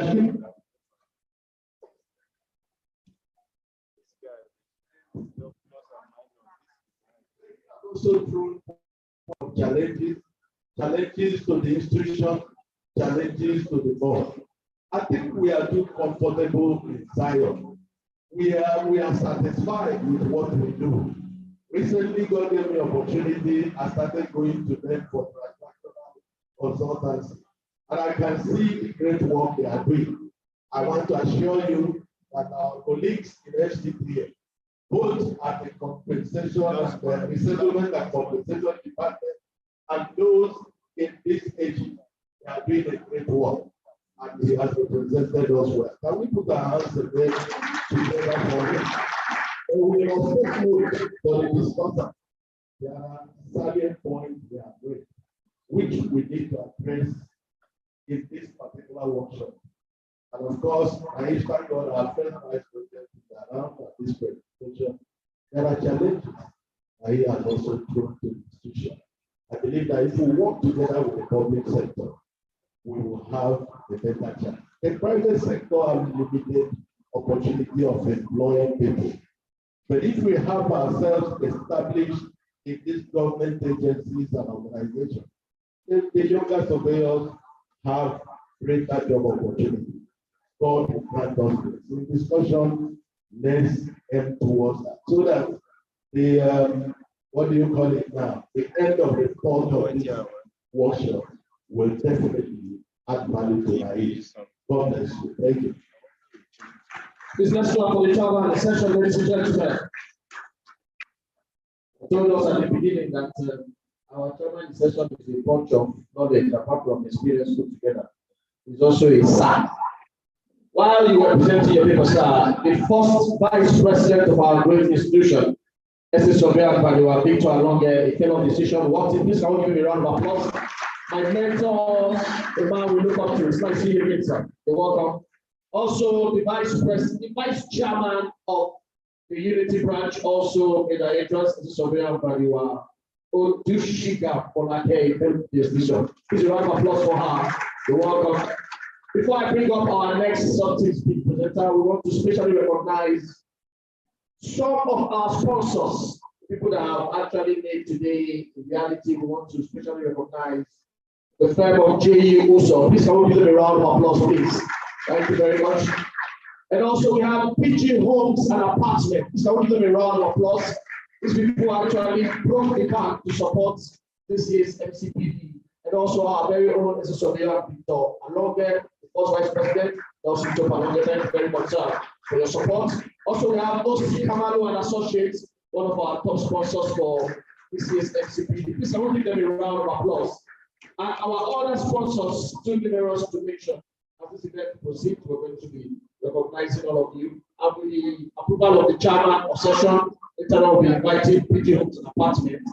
Just want to give us one or two good messages in line with your approval, sir. Straight away, we're going to our next presentation, which is going to be the second sub-theme titled Contemporary Resettlement Issues of Land Administration in Nigeria, to be presented by our very own, the former chairman of the Unity branch, Esther Sovereign Valua and Abuja, fellow of the institution. Please, I want to give a round of applause as he comes up. Reading the citation is Esther Sovereign Valua Salamat. Please, wherever you want, to come and read the citation. This is our former branch chairman. You people are clapping, I don't understand. Another one that is an embodiment of experience, a technocrat to the core, a man who is, by the time he starts speaking, you understand what I'm talking about. His level of fluency and oratory is beyond normal.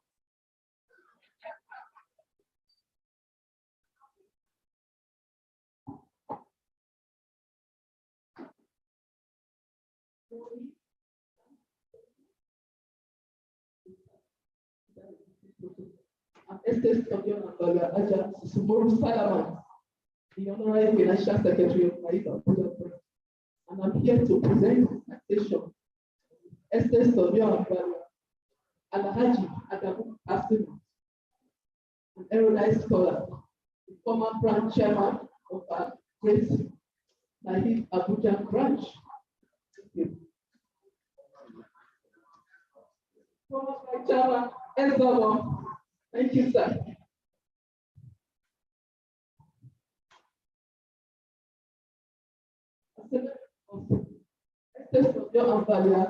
Alhaji Adamu Kasimu. Alhaji Adamu Kasimu is a principal partner of Adamu Kasimu Associates, Estate Survey and Value and Resettlement Consultant with head office at B26 Landmark Plaza, Maitama, Abuja. Professional certification. He is a fellow, the Nigeria Institution of Estate Survey and Value, registered with the Estate Survey and Value Registration Board of Nigeria and the Financial Reporting Council. He is also a member of the International Rights of Way Association and a member of the Global Environment Sustainability World Ambassador Academic Policy. He holds a Master of Science degree in Real Estate from the University College of Estate Management, reading United Kingdom 2012. Project handled. Major recent projects handled relevant to the subject include the site acquisition of the Azuru Independent Power Plant, involve Benin Edo State acquisition, asset inventory of Benin Industrial Park and Aboloba, asset inventory so valuation of the 22 kV Usong Freetown Dopamine Power Plant, gas pipeline, and most recently, the inventory components of the Kano Maradi Airway Road project for Motor Engine Nigeria Limited. Ladies and gentlemen, speaking over Paris, permit me to present to you Esther Sonia and Father Madam Adamu Casimo.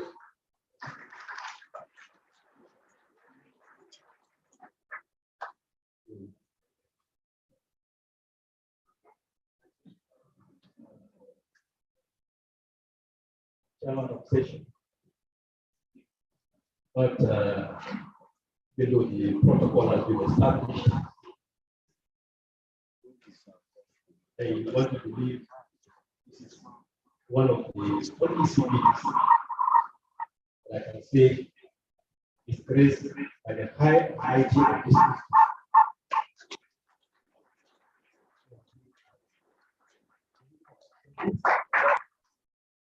Chairman of the board,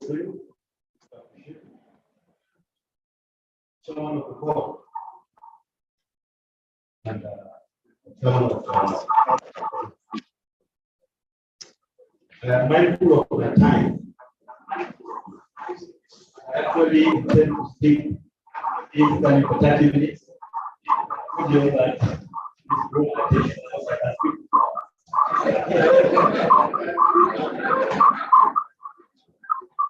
The topic we are looking at is contemporary resettlement issues and challenges of land administration in Nigeria.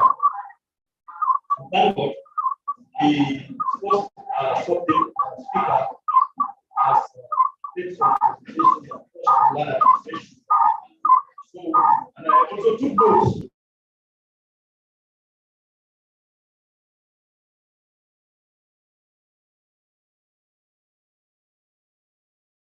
Amen.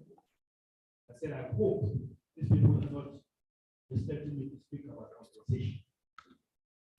Incidentally, the chairman of session now observe that when speaking, I should be able to bring the issue of compensation, because the issue of resettlement and compensation are together. However, that is by the contemporary model. Before now, resettlement by our law is separate from compensation. And as I speak, you will get to.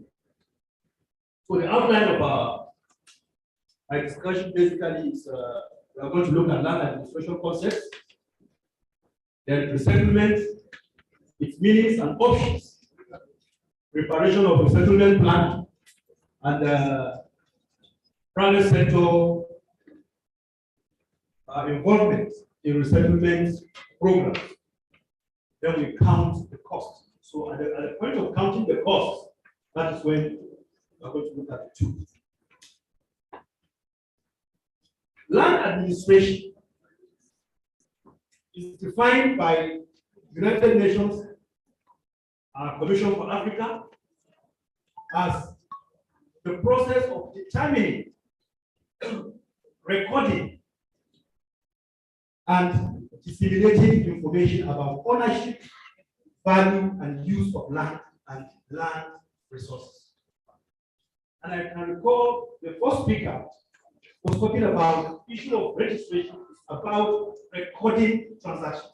So land administration is all about determining what method, how we want to administer ourselves. So as far as we are concerned in this country, we have the Land Use Act, the FCT, we have the FCT Act, we have so many acts that guide land administration. Then the system of recording, that is technically land registration. And disseminating. Dissemination is about informing the public, which the first speaker has well so much of. Information about ownership, value, and use of land and land resources.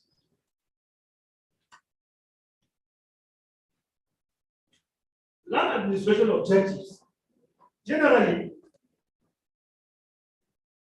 A good land administration system in place should ensure the well-being of the environment. Well-being of the environment. Should ensure the development of land markets. And you will agree with me, the land market is where transactions take place. And the first speaker will so much of that. Then a good land administration system should provide to reduce disputes, and it should protect state land. What we mean by state lands are lands owned by government for common use. A good system should protect that. The system should also improve planning and should ensure security for conduct of businesses, and it should guarantee ownership.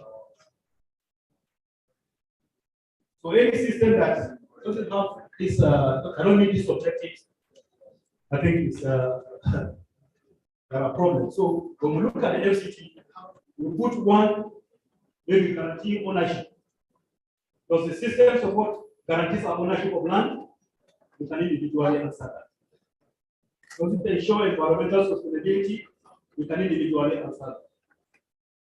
For the structures for land administration, general land administration structure in nations are either wholly state controlled, mixed state controlled with traditional rulers,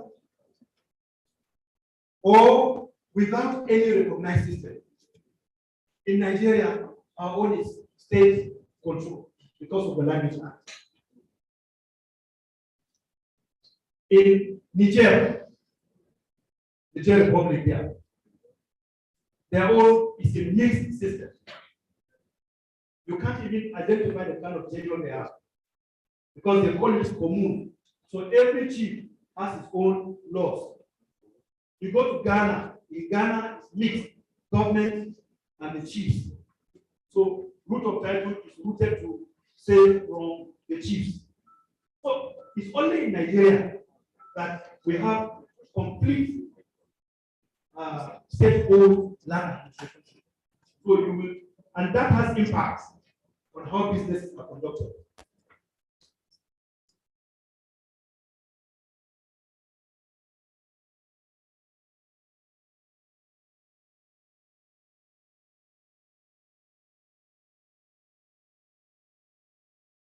But the major highlights of the Land Use Act is that the 36 state governors manage and control land as trustees. That is occupancy. So every title you hold in land in Nigeria, it is either customary or statutorily held. So there is no ownership of land in Nigeria. What you hold are ownership rights, just like to use.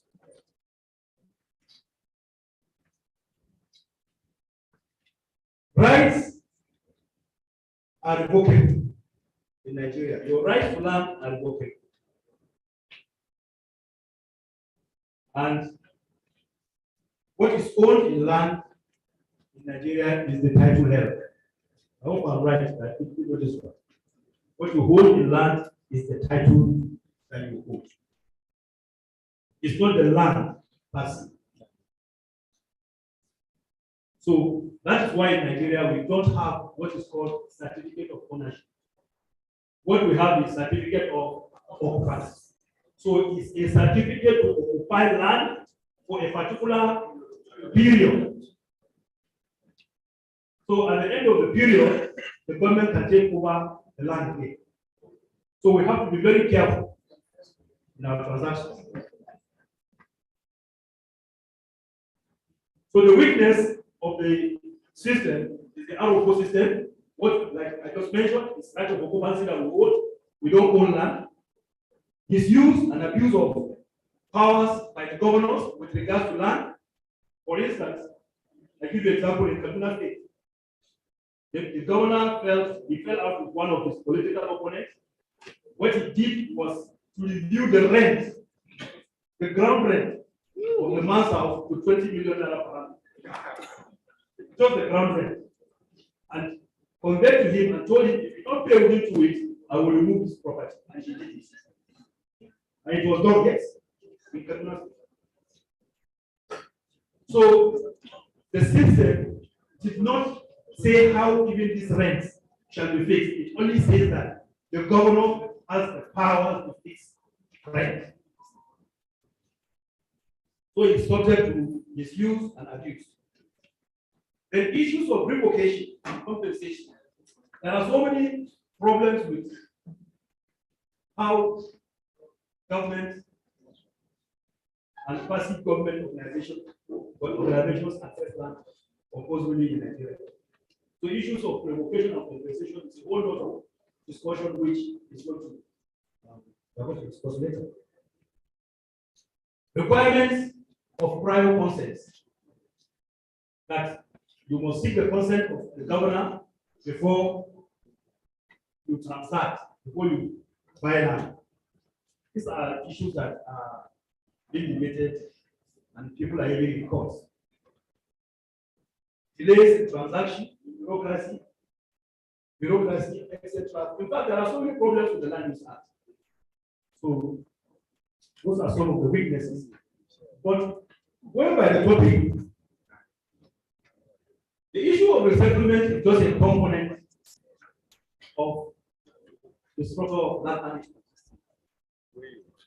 So I took resettlement, I'm discussing resettlement broadly now. So that we should understand that resettlement is an option. It's an option to cash compensation. We should try as much as possible to avoid the use of the word compensation alone without qualifying it. What we do in Nigeria is mostly cash compensation. So resettlement is an option to cash compensation because resettlement itself is a form of compensation. So resettlement is a voluntary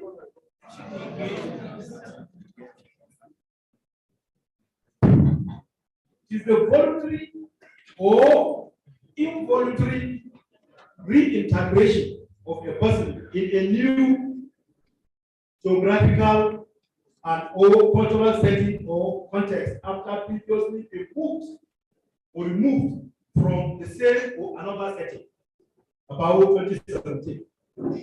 That means resettlement means that you are to be moved from a particular point to another.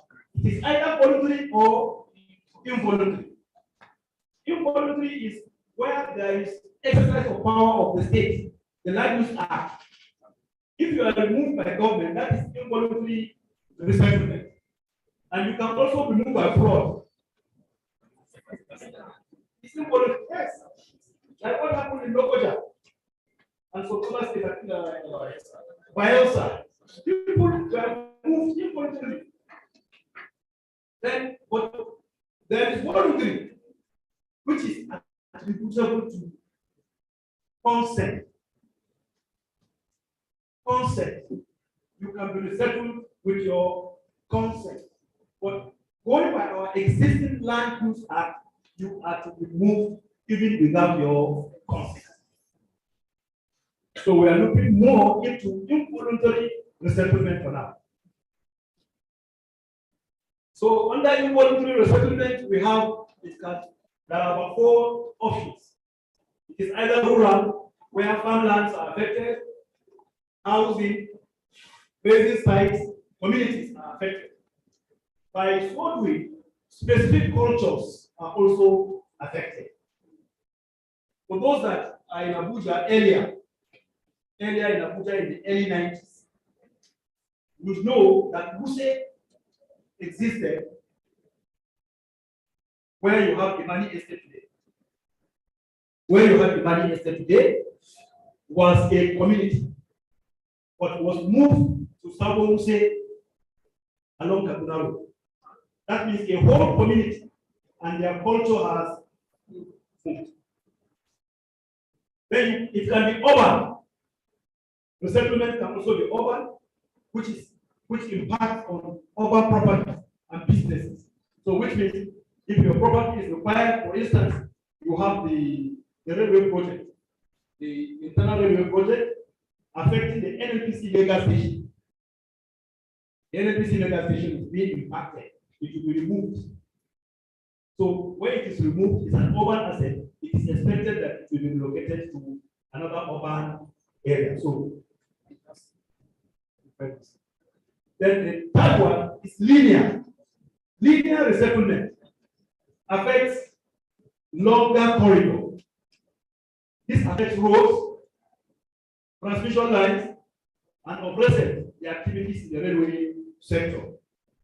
You would agree with me that I take the railway, for instance, it affects about 3 different states, for those who can go to Maranina.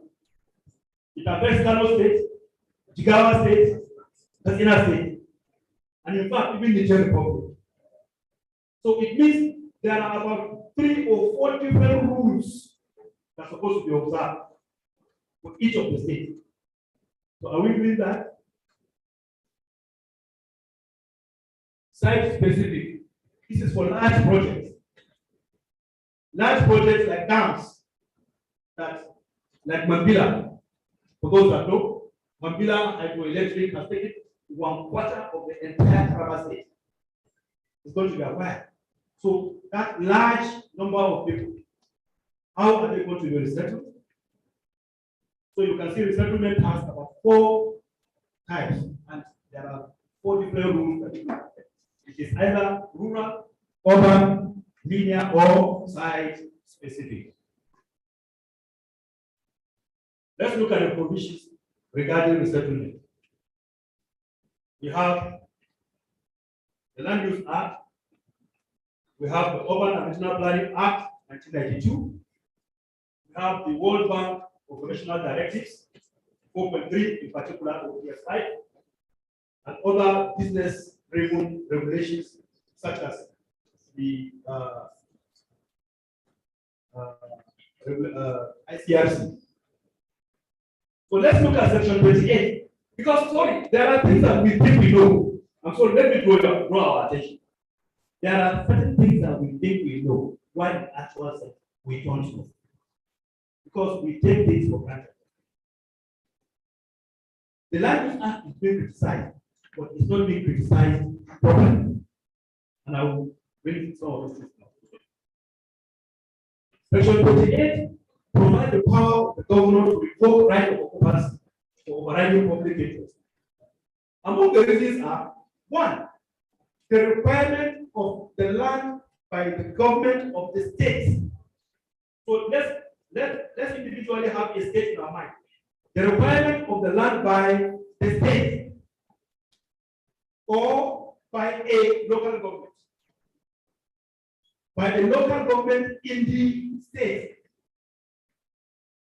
In either case, for public purposes within the state, or the requirement of the land by the federal government, by the government of the federation, for public purposes of the federation. There are 3 entities here. The governor is empowered to revoke on behalf of his own state. He is also empowered to revoke for a local government in his own state. And again, he is also empowered to revoke for the use of the federal government. In essence, the federal government does not have the power to revoke land in any state. But what do we do? The moment we are given letters go and do valuation for compensation, we start with section 29. We don't interrogate ourselves if section 28 has been applied to. That is a big area that we need to look at, and I suggest we should look at it in line with our agreement. We should, the evaluators should interrogate itself and ensure that it's compliant.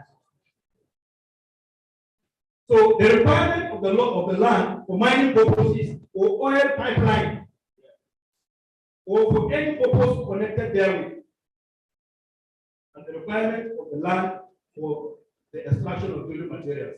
This is the Land Use Act.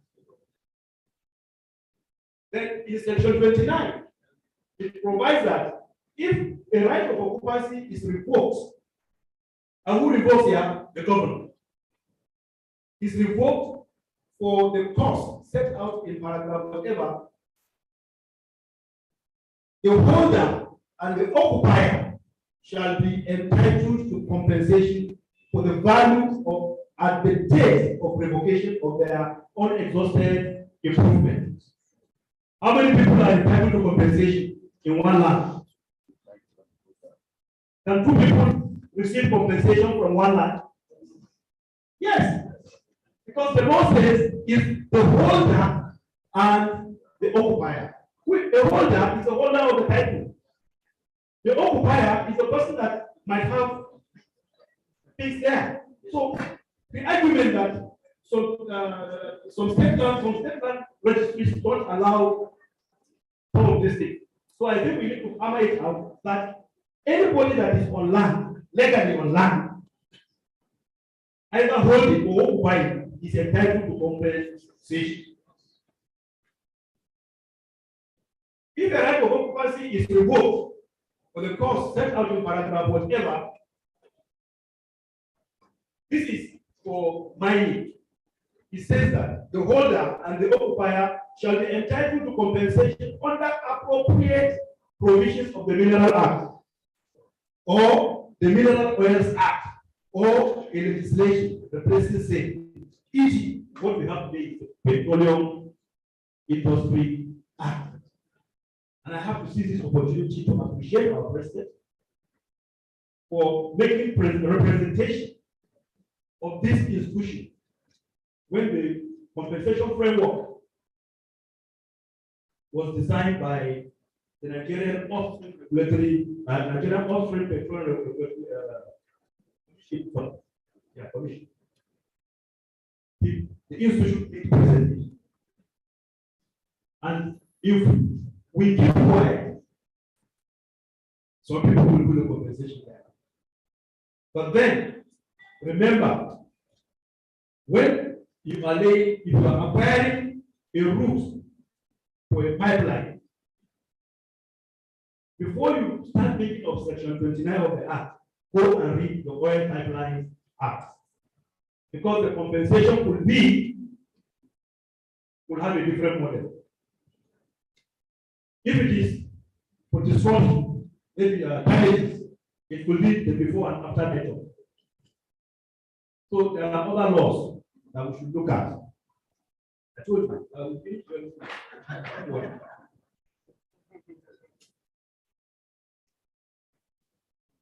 Now, resettlement in line with the Land Use Act is captured clearly in section 33 of the Land Use Act.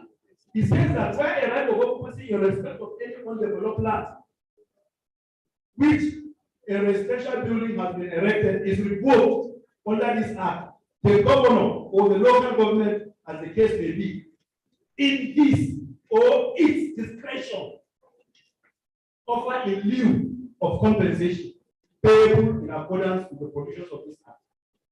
A resettlement in any other place or area by way of reasonable alternative accommodation, if appropriate in the circumstances.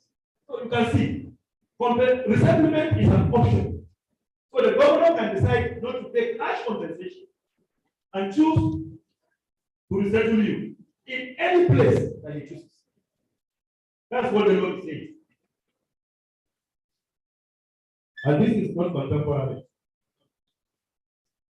Where the value of any alternative accommodation, as determined by the appropriate officer of the Land Use Allocation Committee, is higher than the compensation payable under this act, the parties concerned may by agreement require that the excess in value in relation to the property concerned shall be treated as a loan, which the person affected shall refund or repay the company in the prescribed manner. I think this is not fair. And the same section says that where a person accepts resettlement, pursuant to subsection 1 of this section, his right to compensation has been deemed to have been fully satisfied. So, noble colleagues, that is the Land Use Act. Now let's look at the Urban and Regional Planning Act 1992 with regards to the settlement.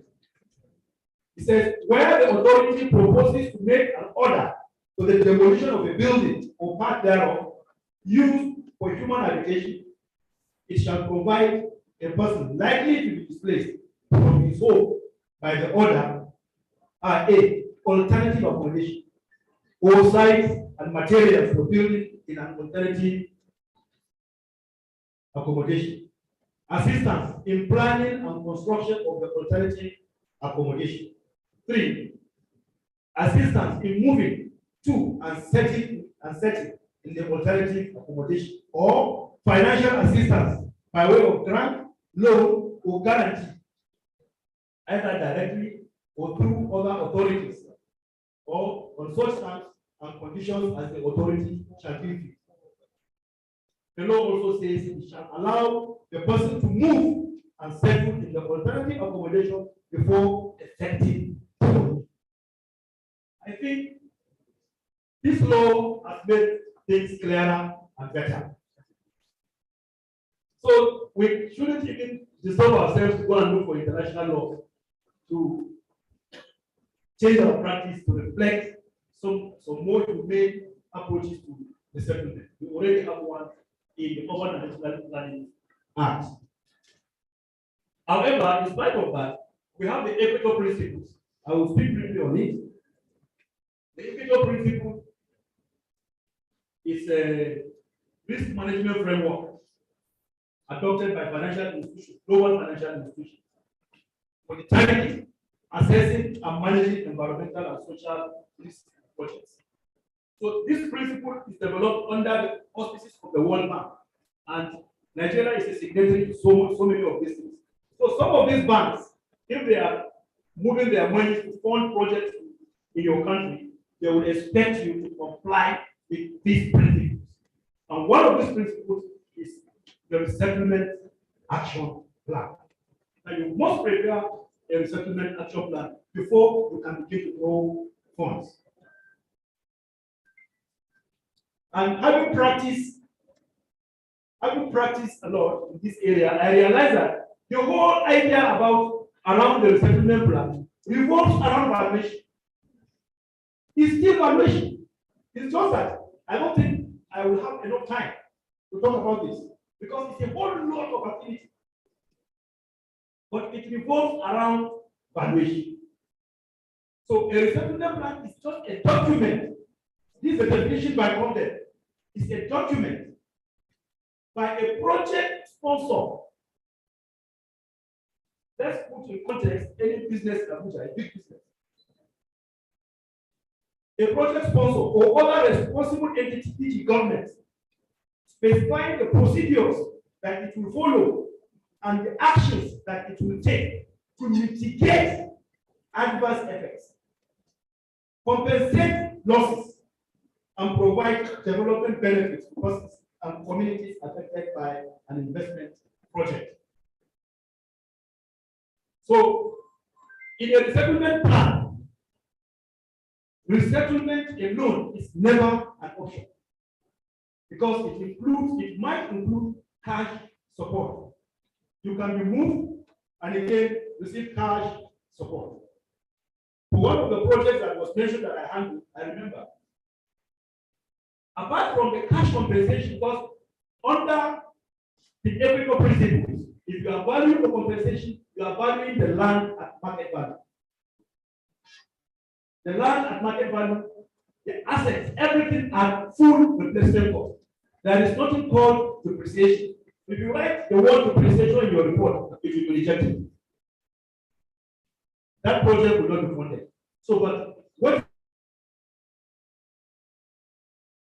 So in that particular project, the persons that are affected, particularly those residing with, apart from the cash compensation they receive for their assets, the project consists to support their movement. And what did they do? They had to build substructure, complete substructure in another resettlement site. So in addition to that, that means in addition to the cash compensation, they bought land, they build foundations. So all what you have to do is go and build your house in an improved environment. So projects are supposed to impact positively on the people that are impacted. So a resettlement plan must result in measurable improvements in the economic conditions and social well-being of the affected people and communities. So a typical resettlement action plan proceeding, you have to consider a project. Presently, our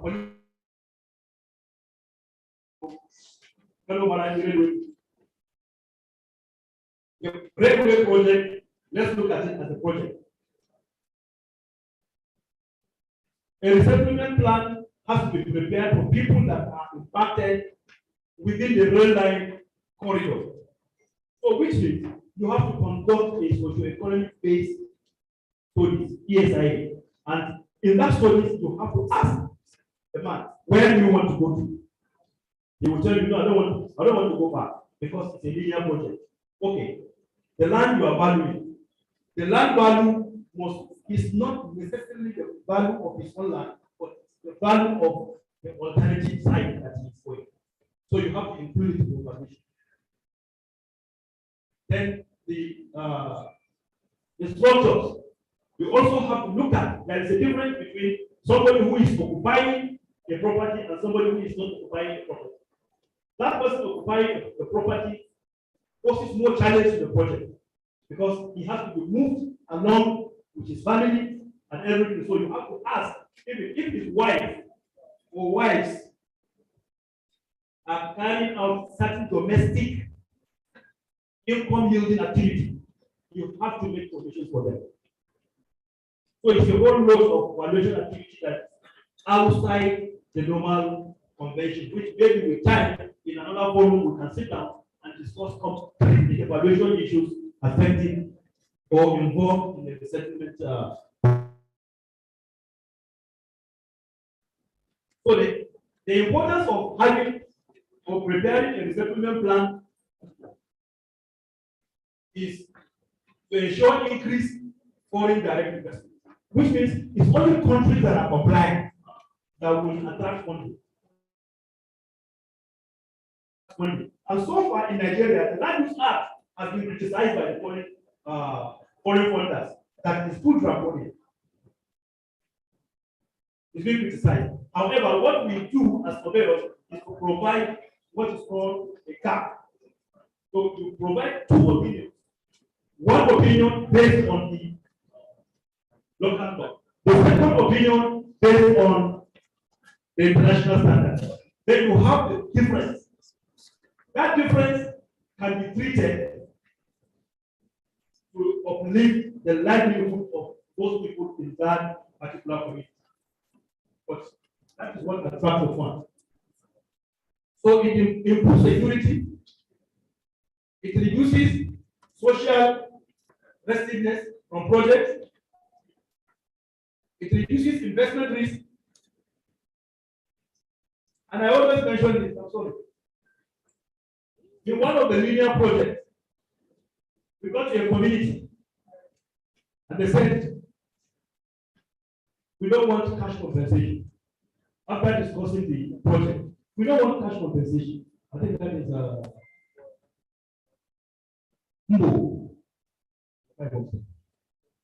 The community said, what we want is we want to be part owners of the project.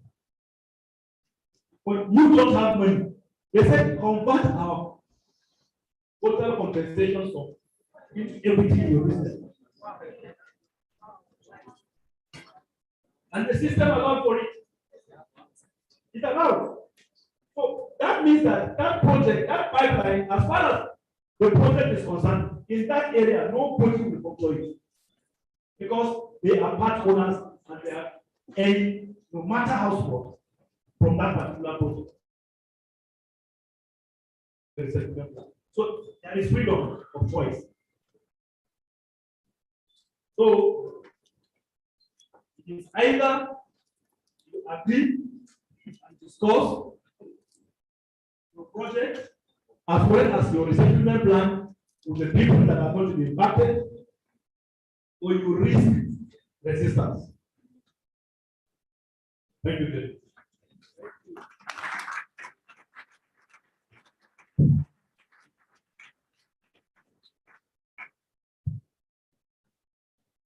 Before he came up, I told us that Estate Surveyor Adamu Kasimo, a fellow of the institution, a former chairman of the Unity Branch, is a man who is well cooked, erudite, oratory. Please once take a round of applause. Thank you very much, sir. If you can, sir.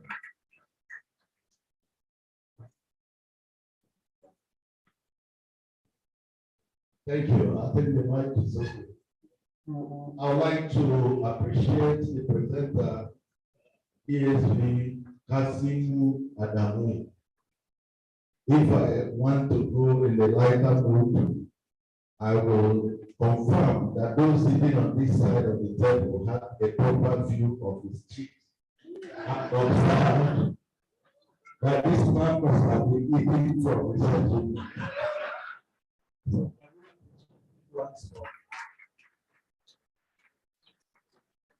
Again, another movie later.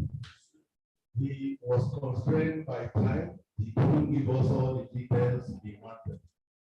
That for me, I'll plead with the chairman that on this particular area, Adamu should be brought to another opportunity of having adequate time to teach all of us where he has been chosen from, so that we also be part of this chosen. I know he loved his profession. He wouldn't want to hide any fact.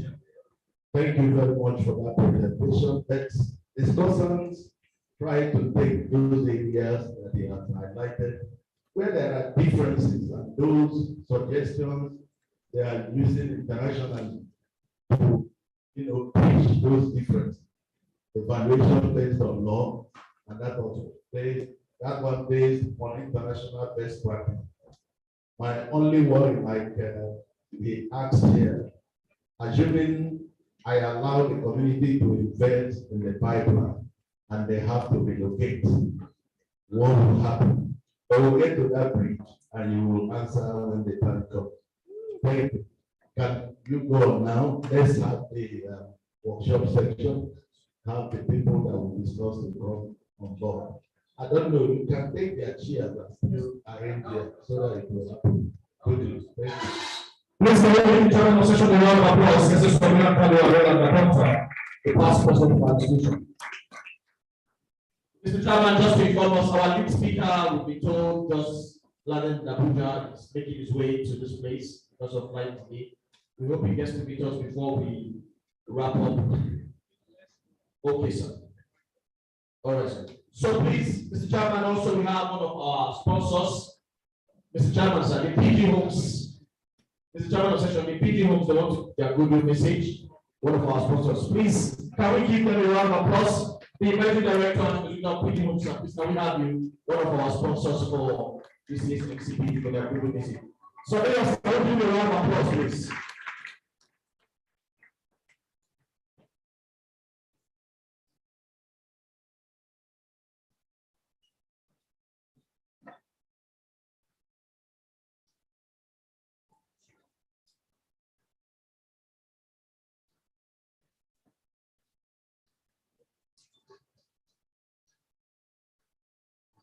The chairman permit me to stand on the existing protocol.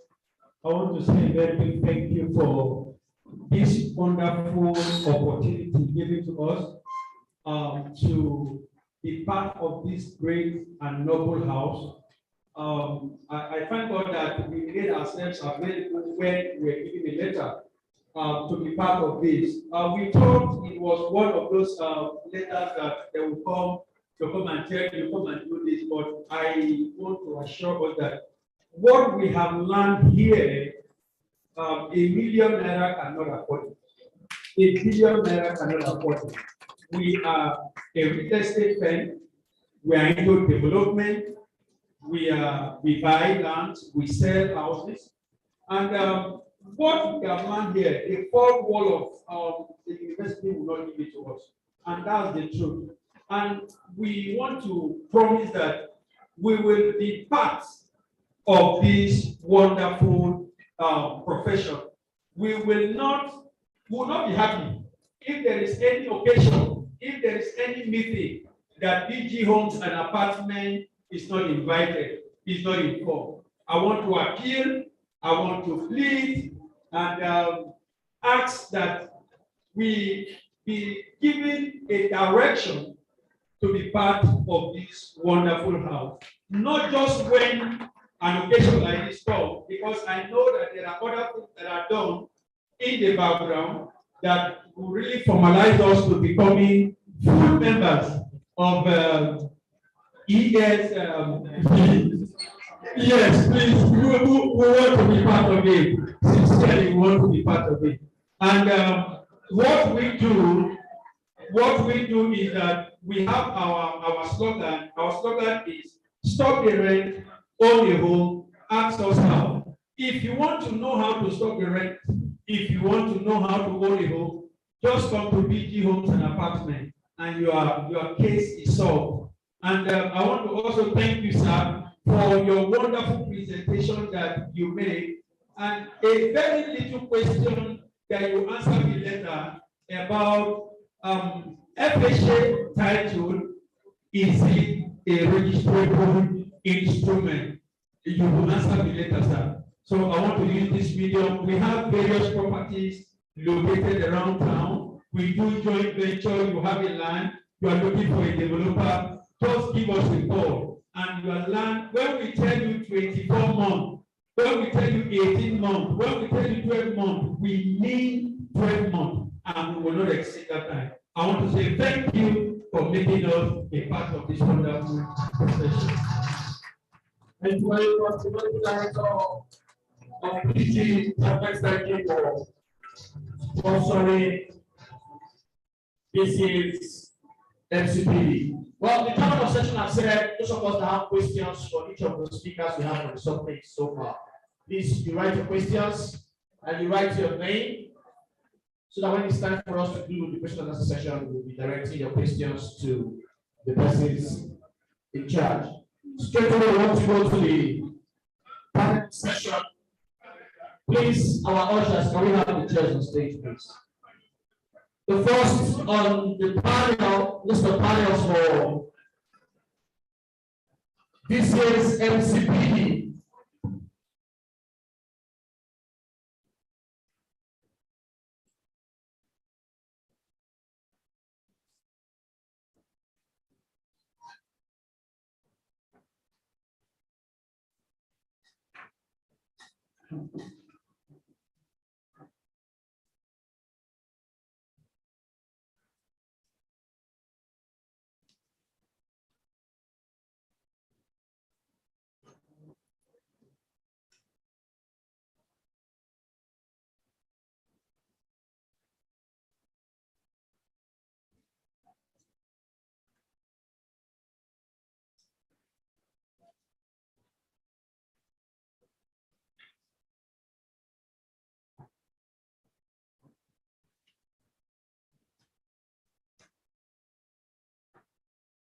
While we set the stage for the panelists to come up, they'll be discussing on ethical responsibilities of an asset surveyor, valuer, land registration processes in Nigeria.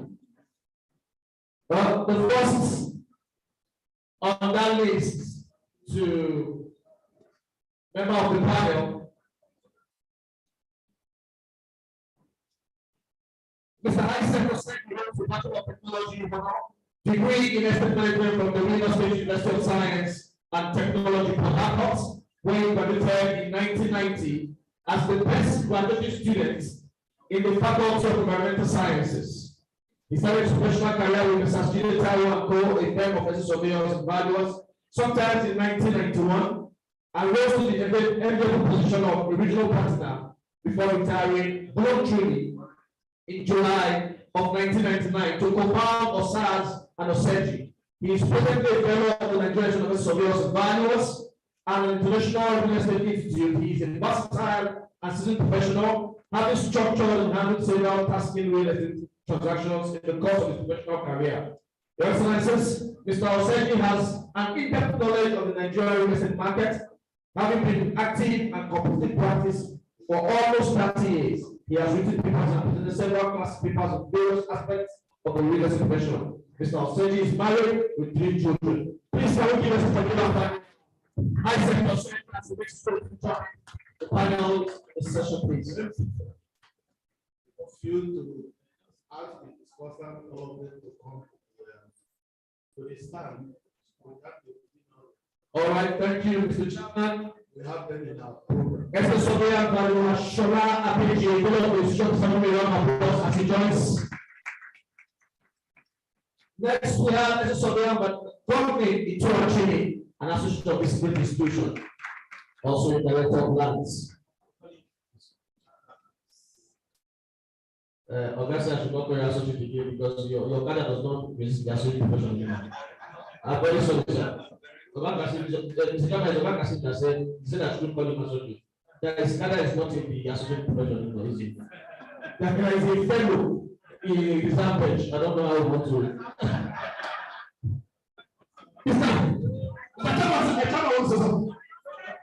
It comes from privileges. It's a privilege for in order to wait. There is some case. Joining them is a surveyor by Samuel and please round of applause. To lead the discussion, the moderator for this session is the Vice Chairman of the Mcpd Committee of the Unity Branch, as a surveyor Valua of Monsude Olaga Iton. Please round of applause for that as he comes to moderate this session.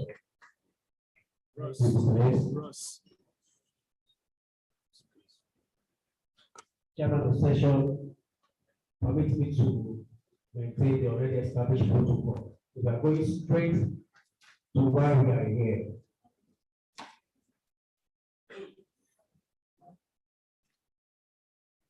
For this session, we are looking at ethical responsibility of assets of value in land registration process. Let me inform you that we have a total of 25 minutes for this session. Each of them will be enjoying 5 minutes out of the 4. And you have less than 2 minutes to do it. You agree with me when the big registrar did his presentation that there are issues we need to address ourselves with. In this regard, ethics when it comes to land registration. So to do justice to that, we have these 4 elders, seasoned professionals. I'll do another my fair mic.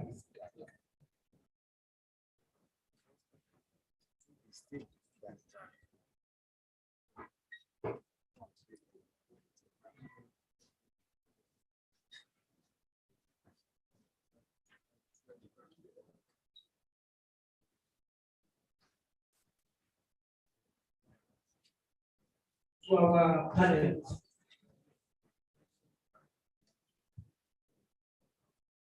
What is ethics?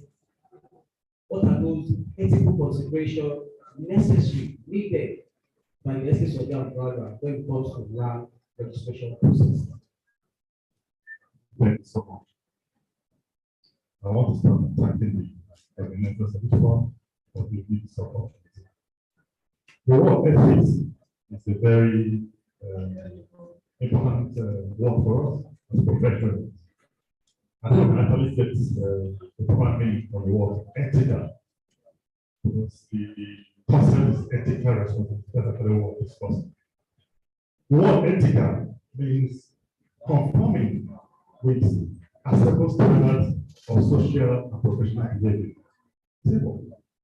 Adhering to moral, behavior what are activities of successors. I think that for me is a very good. If doing things right, they are generally acceptable standards as professionals. There are ways of doing things. Anything short of that is, classified as an unethical behavior. So, moving forward, what is those ethical consideration and why must we exhibit ethical consideration in whatever we do?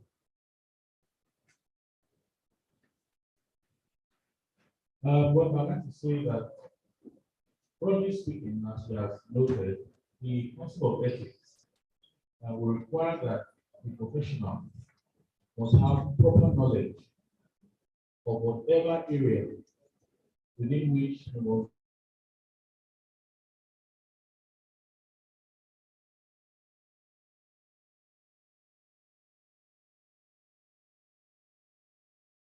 demonstrates this ethical behavior. And may not know what is even right and what is wrong. When we talk about the moral consideration and the moral principles required for anybody who is in that particular system. And so I'll start with the public sector, where you have the opportunity of allocating the land to yourself under a false name, so that before the minister, that land is being allocated.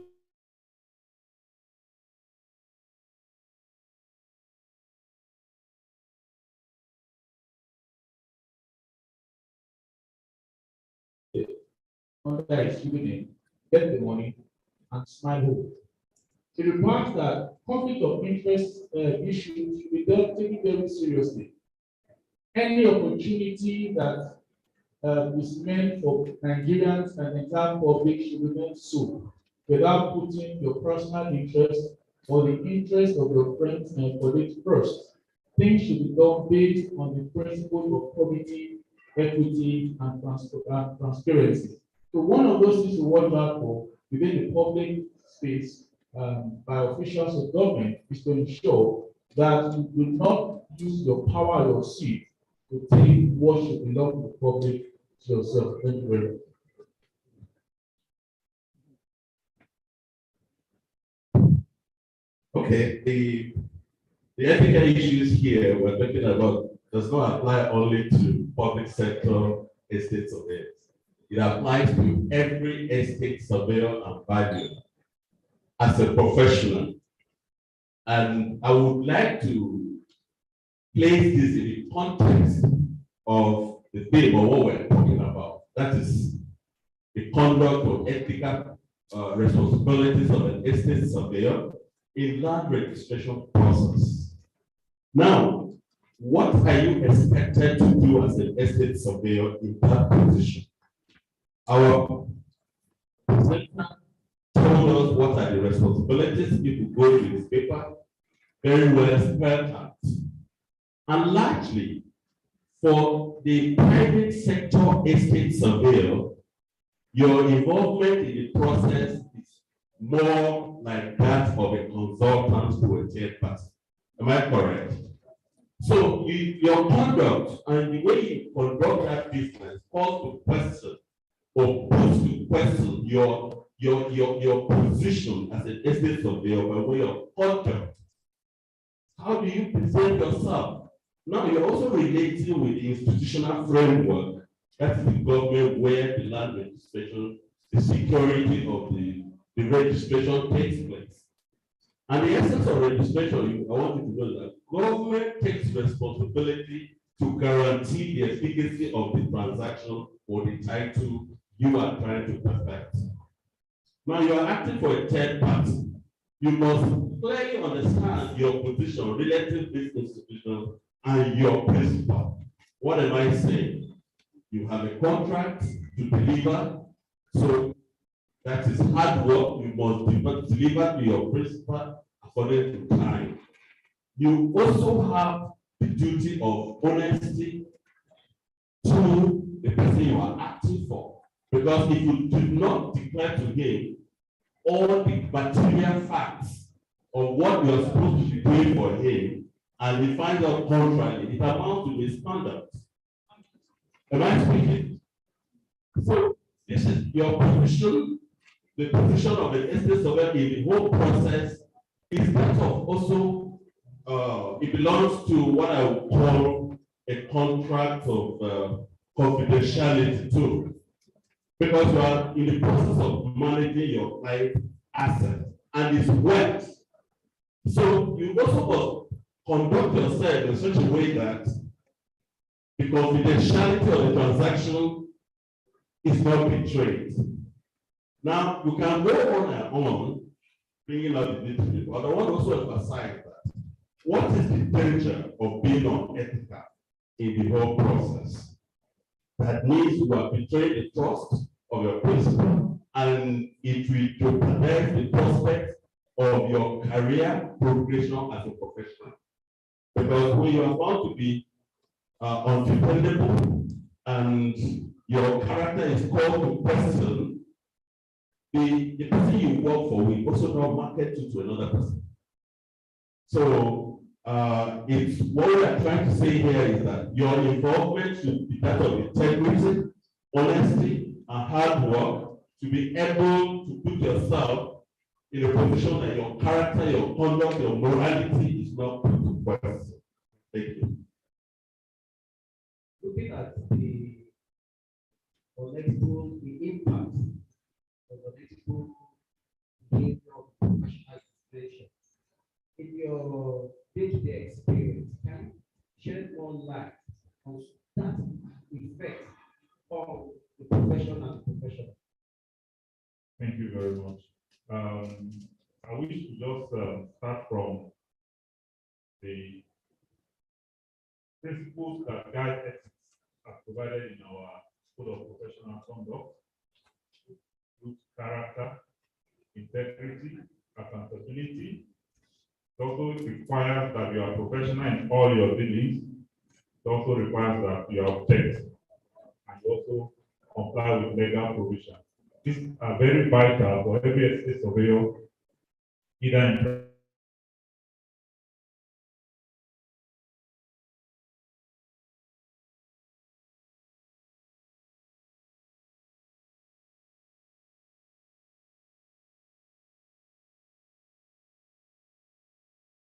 to comply with legal provisions.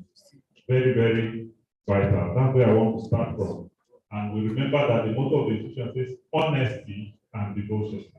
I tell you that we are placed in a position where if we fail in our duties, people will suffer. The essence of registration is basically to create value addition and wealth creation. That's the essence of registration. And where this is not achieved, we have not served our clients right.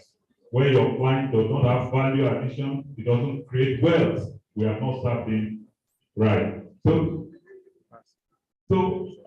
talking about in practical situations from my experience, one of the things I would like to talk about is the fact that we need to be apt, up and alive to our profession, particularly regarding the laws that guide transactions and regulations that are available wherever we practice as surveyors. It's very, very vital. Some of the times,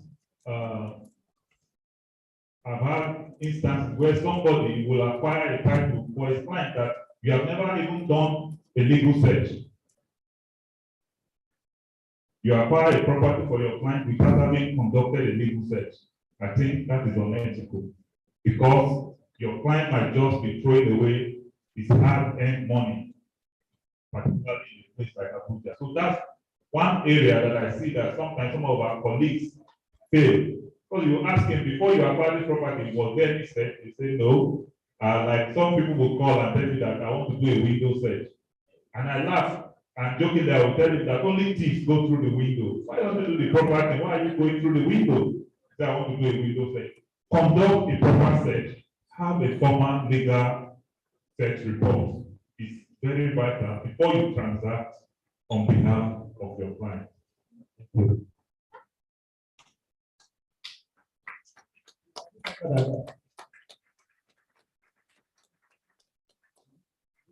What what is said for the area of public staff and you as the private partner, what is the gain for the essence of you when it comes to approving expert?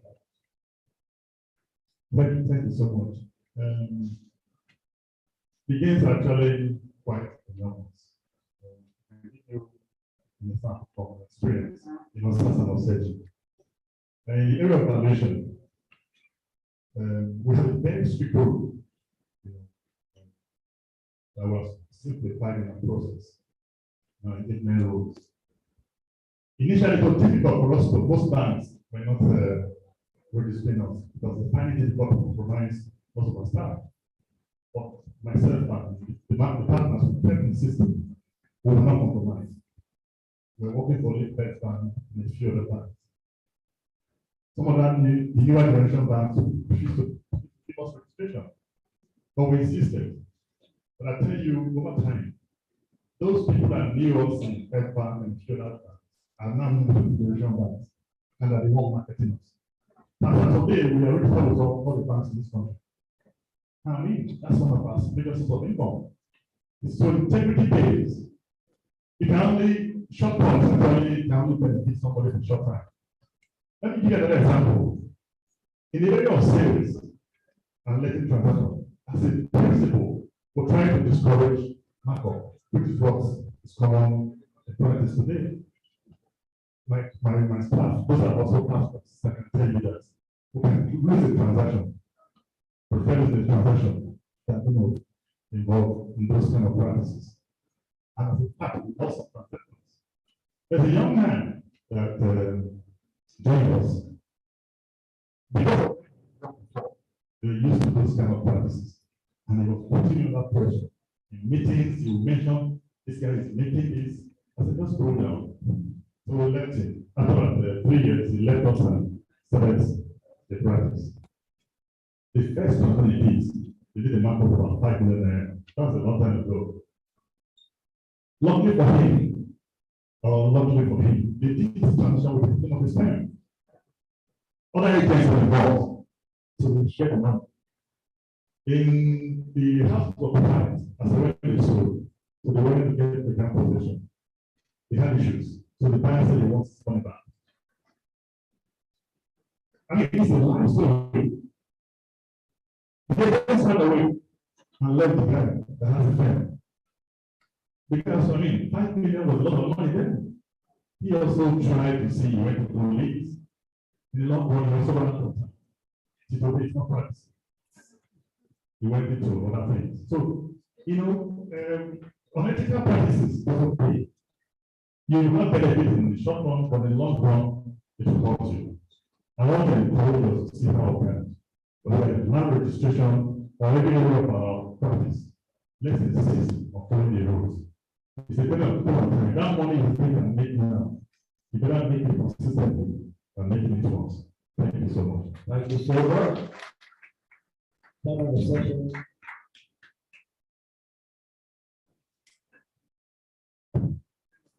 I want to also add to the last question, because it's very important. The potentials or the benefits of what we are talking about are really huge and very enormous to the estate surveyor. Now, if you look at areas of land registration as private house, there are so many. And those of us are here. I'm currently the Director of Lands at the Federal Ministry of Works and Housing. And I will tell you that with over 900,000 kilometers of Nigerian land, as at the last count, only about 3 to 4% has been registered. And you understand that the growing economy and the expanding economy, the prospects are really, really large and huge. So it's important that estate surveyors should look into that direction as exploiting that emerging opportunities in the land registration process. I'm saying this because it will appear that if we receive 10 applications, 9 are from lawyers. And what we need to do, we need to place centrally in this area. It's a whole area that we can specialize. And I tell you, it will be big business for all of us going forward and for the profession. Thank you very much. Thank you. Just wrapping up, just to ride on what my senior was just talking about. From my own experience, I challenge some of our colleagues. Many times, the people who run land searches on title are lawyers. There's nothing stopping you as an estate surveyor to walk up to the land department and run a search for your client. There's no law stopping you. In fact, if there's any law, the law only encourages and supports you to be the one doing it.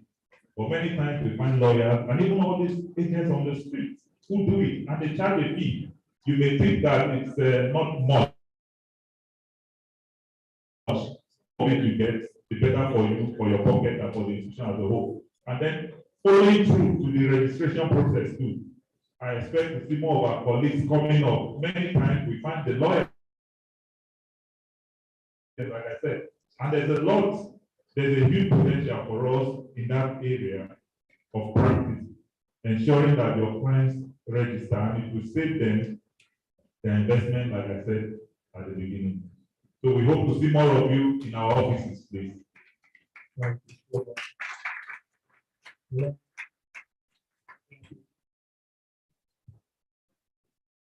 Thank you so much. I also feel I think things we can do. I want to think about it. I think things we can do also encourage ethical in land registration. Yes, there are a number of things that can be done. One of them is by simplifying the process. The process is very cumbersome and rigorous. And also, let's try and see how take-out this work as much as possible, like Lagos government have done. They have a rate, you can be comfortable with determining how much you are supposed to pay. That should be done. And also, sometimes these incentives, like in River State, 2 years back, they made a lot of money from land registration because they gave a tiny window. If you reach out the general match of each year, they give a huge concession. And now everybody was. And also, expensive publicity. People can know that many. But when we have, why can't they embark on roadshows, conferences, and say, on what to do in the case of land registration? I think these are very important parts. Thank you. I was just saying that I had this small chat with my director here. I said, give an idea of how much it is. 31 is 30. What you think you can get by being an ethical and getting involved with land administration, you can actually still get it by being straightforward, by being honest, by being transparent, and speak without worrying about any issues afterwards. Thank you. Take pardon me because I must use the opportunity to push down certain things on the part of. We are championing the digitalization scheme at the Federal Ministry of Works and Housing. It's advanced, and I want to assure you by the end of this year it will go live, so that it printed online. Our minister will anywhere work.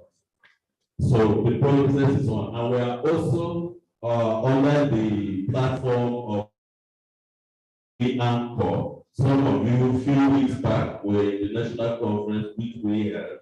These issues came on stream, and we are sure that we're going to champion it. We're also working with the under the presidency to streamline and mainstream most of the reforms upcoming in the housing and land sector. The issue of communication is also key. A lot of people don't understand our processes and they don't really care. They find it very bothersome. I tell you that there's initiative. Want to, as much as possible, people say the land processes are opaque. We want to make it transparent as much as possible. So these are some of the things. Now, my advice was professional colleagues that, like he was asking about the prospects of going into land registration as a specialty. The prospects are really to understand is how to place yourself in a position to be able to do it. Because communication is key. There are of the charges that you are going to pay on behalf of your clients. Obeying to your principal must be as honest as much as possible so that you don't run into problems. For us, for instance, if you seek minister's consent, I want to assure you that when is done, you will be able to get your consent after you make your payments and you meet our conditions under 72 hours. This is correct and true as a matter of fact. You can check with us. Consultant, your proposal to your client, you must be able to separate the official charges that you are going to get them received for your principal and the fees that is called other incidental expenses. You must clearly communicate this to your client. That is how it should be done, so that your character is not put to question at the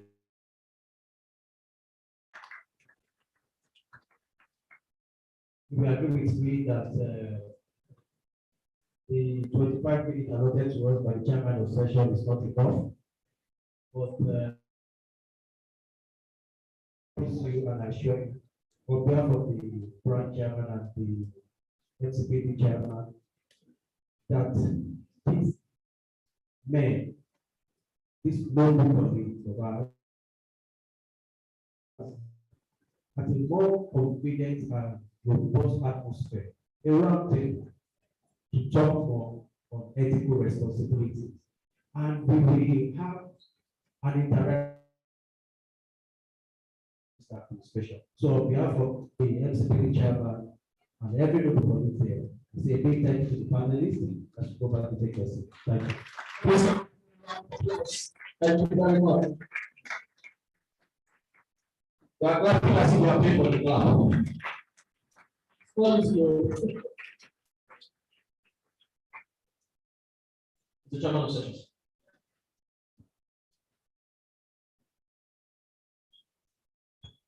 Colleagues, we have the lead speaker for this meeting or for this training. He arrived from outside the country just a few minutes or hours ago, and he's here. He's going to enjoy 15 minutes presentation. I also want to believe you have gotten the papers. I hope these papers went down. Did he go around? Or they were doing head table service. Please, organizers, make sure you give to people. Because we won't have the full time for him to do communication. He has up to how many pages here? Well, speak with your paper when you come, sir, just for 15 minutes, so that we do an question and answer.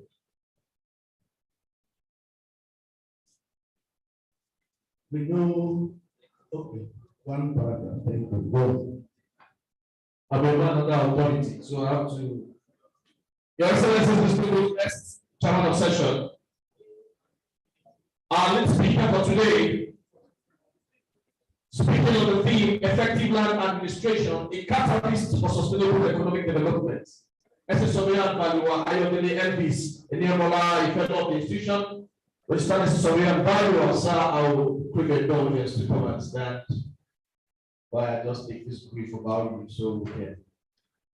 Is the principal consultant of Ayo Yemola and associate the firm of surveyors and valuers based in Abuja. Until 2020, He ventured into private practice. As a surveyor of Abuja, was the staff of the Lands Department, the Federal Ministry of Works and Housing.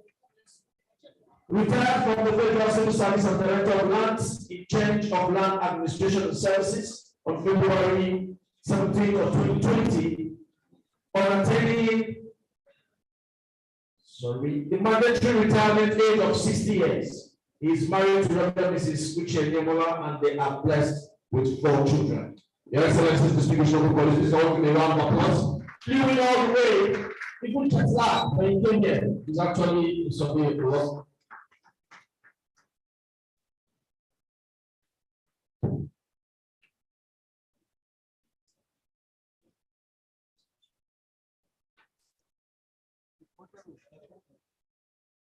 Thank you very much. Thank you, Chairman.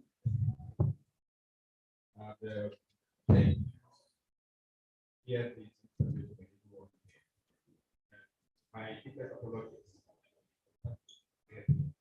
There was a family incident that took me out. I have to find my way back so that I will be part of this. Thank you very much. So I've given only 15 minutes. I don't know how many of you have taken already. But let us start. Let's say that one of the fundamental objectives and directive principles of state policy is the promotion of economic development by government. The concept of economic development originated in the post-World War II period of reconstruction initiated by the United States. In 1949, during his inaugural speech, President Harry Truman identified the of undeveloped areas as a priority for the United States government and the Western allies. In Nigeria, this is documented in Section 16 of the 1999 Constitution of America, and it is in line with the general principle and purpose of political governance globally, which places responsibility to provide an area of benefits economic opportunities for economic development on the government. The government has a critical role to play in economic development of compliance. Essentially, our main task here is to share knowledge on how land administration is regulated, on how land administration, which is regulated by government, can become a potent tool capable of catalyzing sustainable development. Administration among the key concepts of land administration, land management, economic development, community development, attempts are first made to appropriately define them, even though what the value don't. We all know what land is, but here let us just say that significant multidimensional resource on which the physical existence of land is anchored. All our activities are anchored on land. And land is any part of a surface, including marine areas, that can be owned as property, and everything that connects with it, whether by nature or by human hand, and any legal interest in it. So as a resource, land includes all the physical elements in the world of the nation, climate, environment, living planet. It can be regarded as the primary input and factor of production, which is not consumed, but that which no production can take place. Before the introduction of commerce, man was the only known form of capital. Before commerce, there was no other land. You can see how land had water to land. You live on land, you eat from land. When you are born from land, when you die, you are buried inside. So as an asset, if you use anything on the ground, above the ground, under the ground, down to the center of the earth, can conclude therefore that land is an essential element of human existence, civilization, and development. On the other hand, same land and me may be defined as a process of recording and disseminating information about ownership, value, and use of land and its associated resources. What processes include the determination/application of rights and other aspects of land, the survey and description of the detailed documentation, and the provision of relevant information in support of land matters. Land administration is concerned with four key functions, like you said here. Land administration may also be described as a way in which the rules of land tenure are applied and made operational. Whether formal or informal, land administration comprises an extensive range of systems and processes to administer land rights, land use regulation, land valuation, and taxation.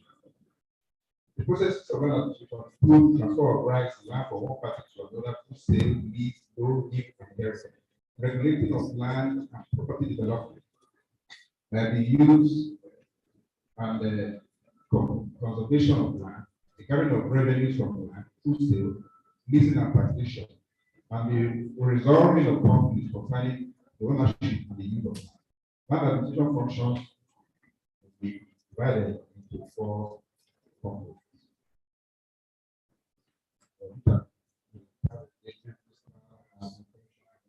Functions of land administration may be organized in terms of agents responsible for surveying, mapping, land registration, land valuation, land revenue declaration. On the other hand, land management, which is more encompassed of which land administration is a part. On the other hand, is defined as the process by which the resources of land are put to good use. It covers all the activities concerning the management of land as a resource, both from the developmental point of view and from economic perspective. Economic development, on the other hand, is a process of creating and utilizing physical, human, financial, and social assets to generate improved and broadly shared economic well-being, quality of life for a community or region. Historically, economic policies have focused on industrialization of infrastructure, but since the 1960s, it has increasingly focused on poverty reduction. Furthermore, it has a direct relationship. I said it is increasingly focused on poverty reduction. This is very important. Let's look at sustainable development. Sustainable development is the kind of development that meets the needs of the present without compromising the ability of future generations to meet their own needs. This concept of sustainable development aims to maintain economic advancement and progress while protecting the long-term value of the environment. It provides a framework for the integration of environment policy and development strategy, and also recognizes the environment as a transport asset. When you finish using, you hand over to the next generation. So you ensure that you will not cause maximum damage. So now let us look at land administration and sustainable development. Though it has been stated that the ability to link land administration to sustainability has been poor and present many challenges, the role of land administration in supporting sustainable economic development cannot be overemphasized. Even the key challenges of the millennium, such as food insecurity, energy scarcity, climate change, environmental degradation, and natural disaster, it is imperative that the robust and efficient land administration system needs to be built and sustained to deliver effective land administration services, which shall ultimately impact the environment positively and gender sustainable development. Williams stated that there is no need to argue that effective land administration improves the lives of people who employ it. I mean, when you are already employing the tools of land administration, what other proof do you need? You know, that effective land administration can have lives. This is because the comparison of the living experiences in developed countries where effective land administration is established. There's a standard of living in developed countries where the land administration, where land administration stems weak or poor, comparison, this is just enough for you to know how to do it.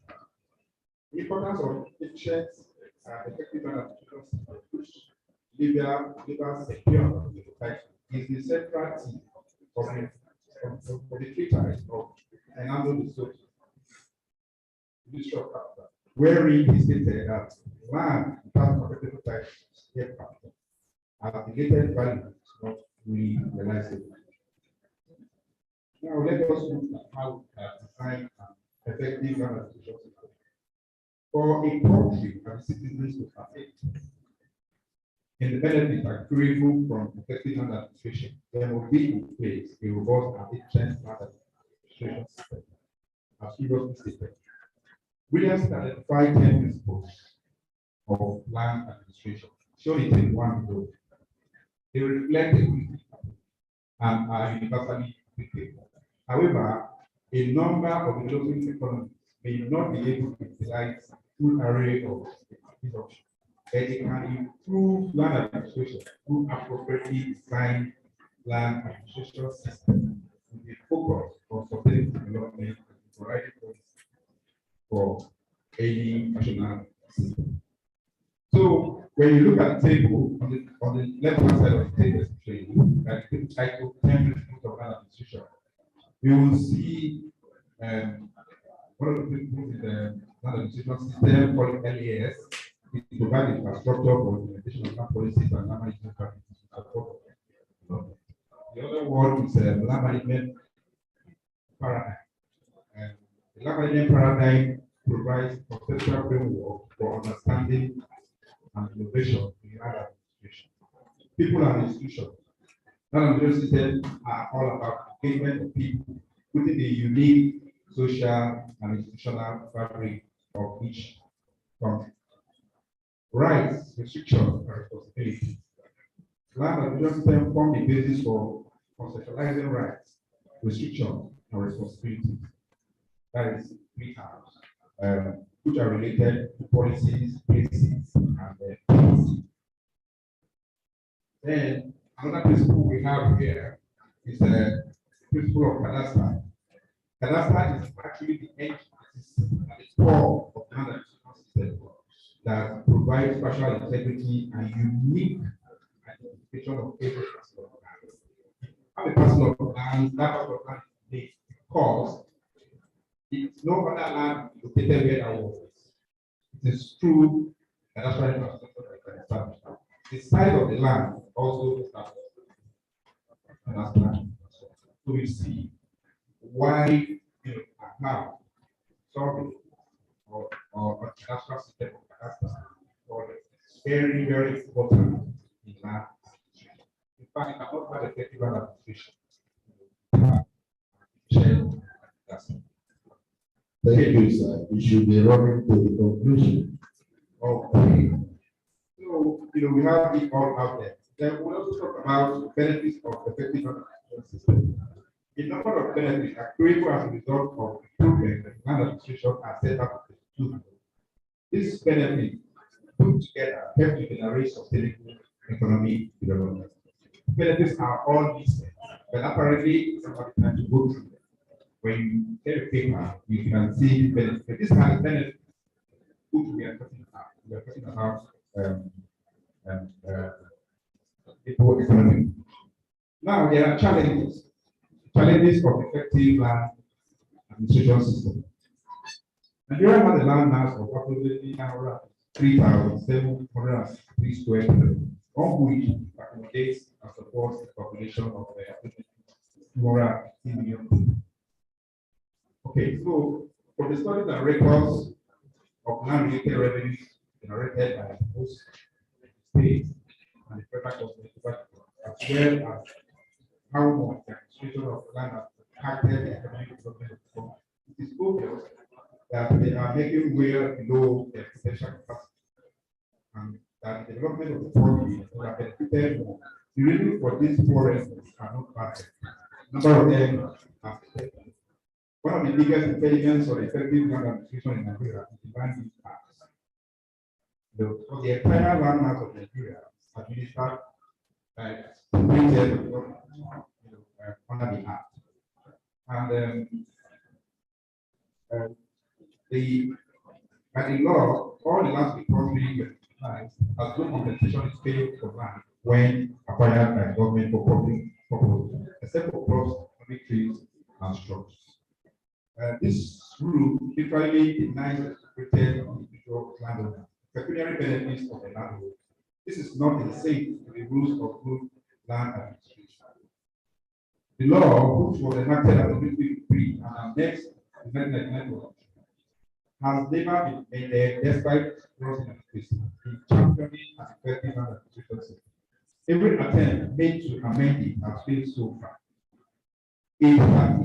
As it has been unsuccessful in going through the rigors of amendment. Nigeria has no land policy. That is another challenge. There is no land policy in this country.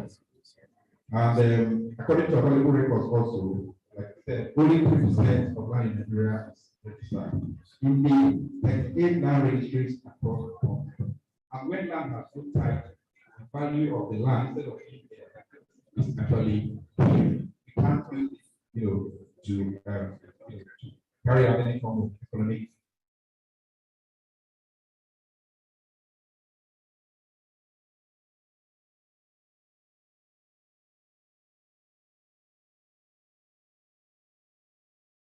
Improve that adjustment for those all the investment have been made in technology over the years to capture limited property data for small percentage of the property.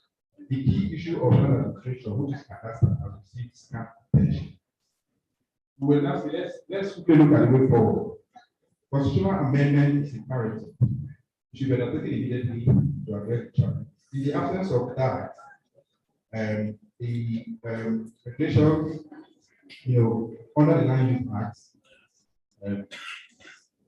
should also be, concluded. I know that part of that shall be prepared, and the Council of State has not taken action on that since many years ago. Government should also conclude the National Land Policy Initiative, which has been on for some time now, and encourage the land reform measures and intended to guide the National Land Commission. Government should invest in critical industrial infrastructure and other land acquisition system requirements, and generally encourage titling of individual persons to enable the owners without getting value for their title property. And from which government can also reap continuous benefits in the form of taxes and land revenue, by which the state can be sustained economically. Government should implement the various reports of the Presidential Committee on Land Reform, which was set up in 2009 to address the foreign issues of land administration of the laws. There should be coordinated advocacy led by the relevant professional bodies and civil society groups, who should meet and strategize on the best way to approach government to convince them to come up with sustainable land policy and amend or repeal the Land Use Act or replace it with other laws that will best address the current realities of land management and administration with global best practices. In conclusion, we say that the entire land in Nigeria is under the control of government. Whether progress is made or not, we are harnessing the opportunities offered by available body of knowledge and the effective system of land administration, different from best global practices, depend on the government. The idea must be so well prepared to make the necessary changes to its approaches to land administration and begin the process of delivering and consistent investment in the system. The outcome of which will not only improve land administration and make it more effective, but which will also improve government land-based and related revenue substantially and boost the well-being of the best. Thank you. Thank you very much.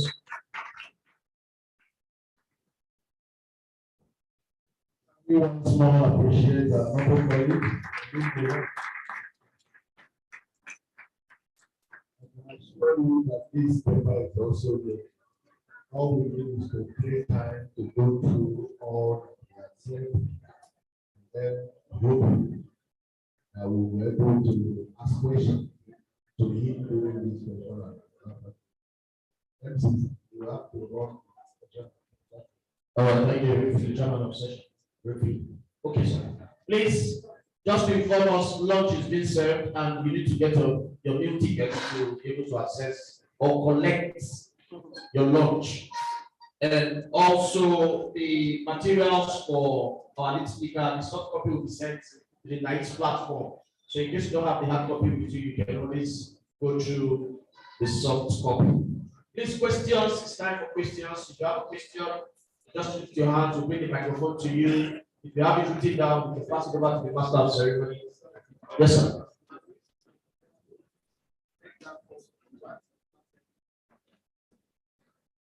Please listen up. The chairman of social has to be going row by row.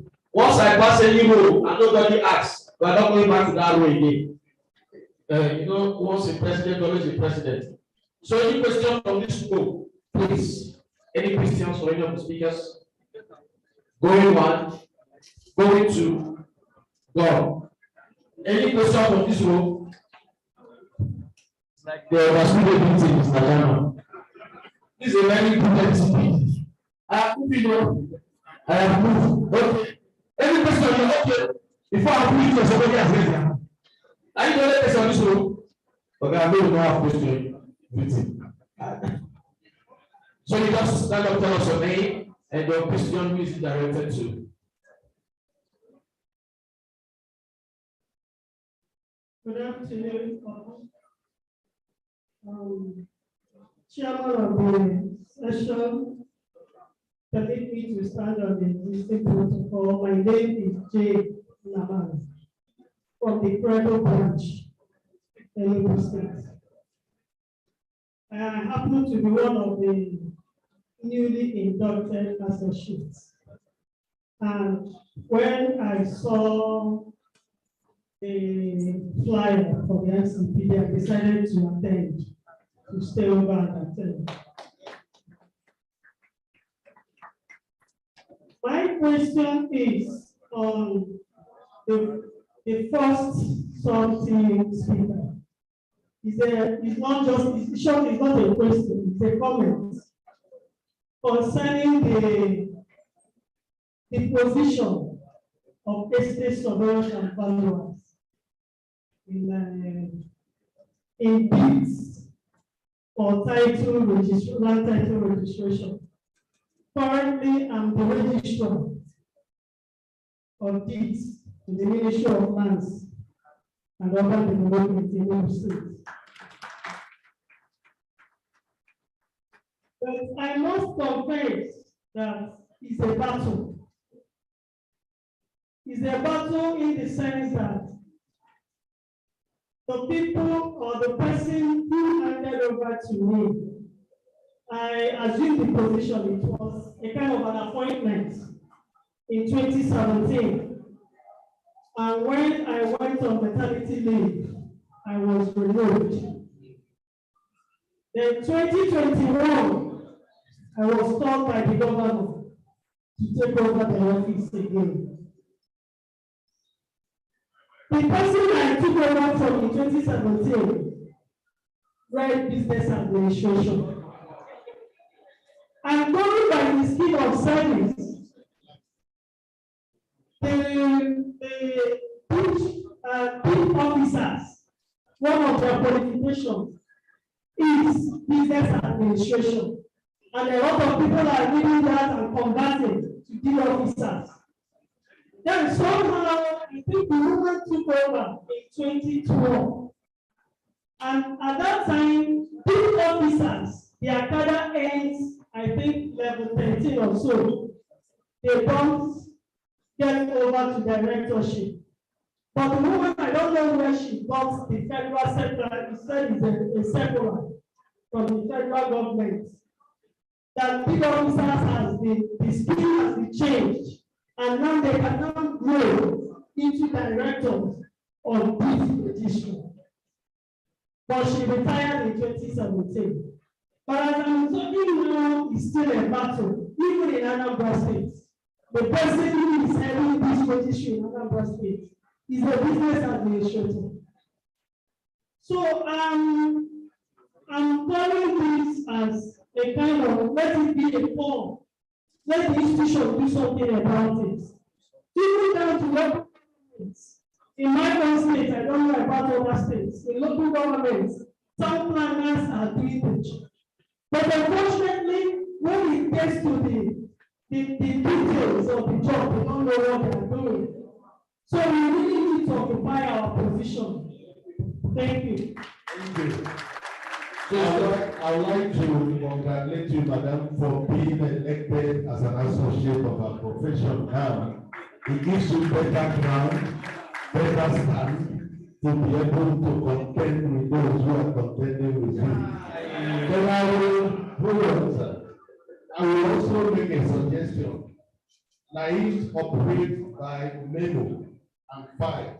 That those are the things I learned from Umaru. When Umaru was the president, he would insist that things are documented. I am dealing with madam. I'm not seeing your face because you are hiding under the paper. It is fine. My advice is that as you get back to Enugu, go to the branch chairman of Enugu, who is also a lady like you. Complain about all this and ask her to raise a memo to the president of the institution. And that's the only way the matter can be escalated, and that's the only way they can investigate and begin to correct the error. Now that you have spoken out, we have had you. I can only give verbal advice to the president. This document needs to come. We never need to. Thank you very much. I don't know whether you are senior colleague who have anything to say to you. You want to share Senator. It is the same experience all over the nation. Thank you very much. Okay, so no other question from that answers. Well, we have one person here. Thank you so much. My question goes to the about requirement for participation of land title. One of them is the sign. Working in school, the purpose of not courses. If you are reciting the title, for example, there are several registrations. The head title, CFO, the other assignment that the registered for current transaction. You put it all there. But I've seen some lawyers when they do such a assignment, they just settle the heading and forget. Well, some of them are even registered. So I don't know what is the correct practice. Thank you so much. So please, can you just get on record the two political questions? Your name and straight question.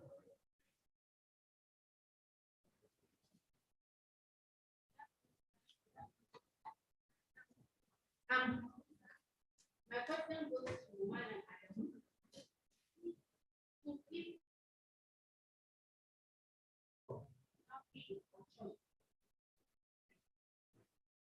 That's people that are affected because the chairman of council did not get that. Did you get it, sir?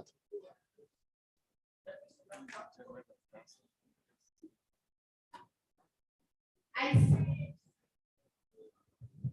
thank you. I said, do people affected by flood have freedom or choice of how they want to be settled? Okay, the next question, sir, your name and your question. Mr. Chairman of session, standing on the existing protocols. My name is Elijah Olapade. I came here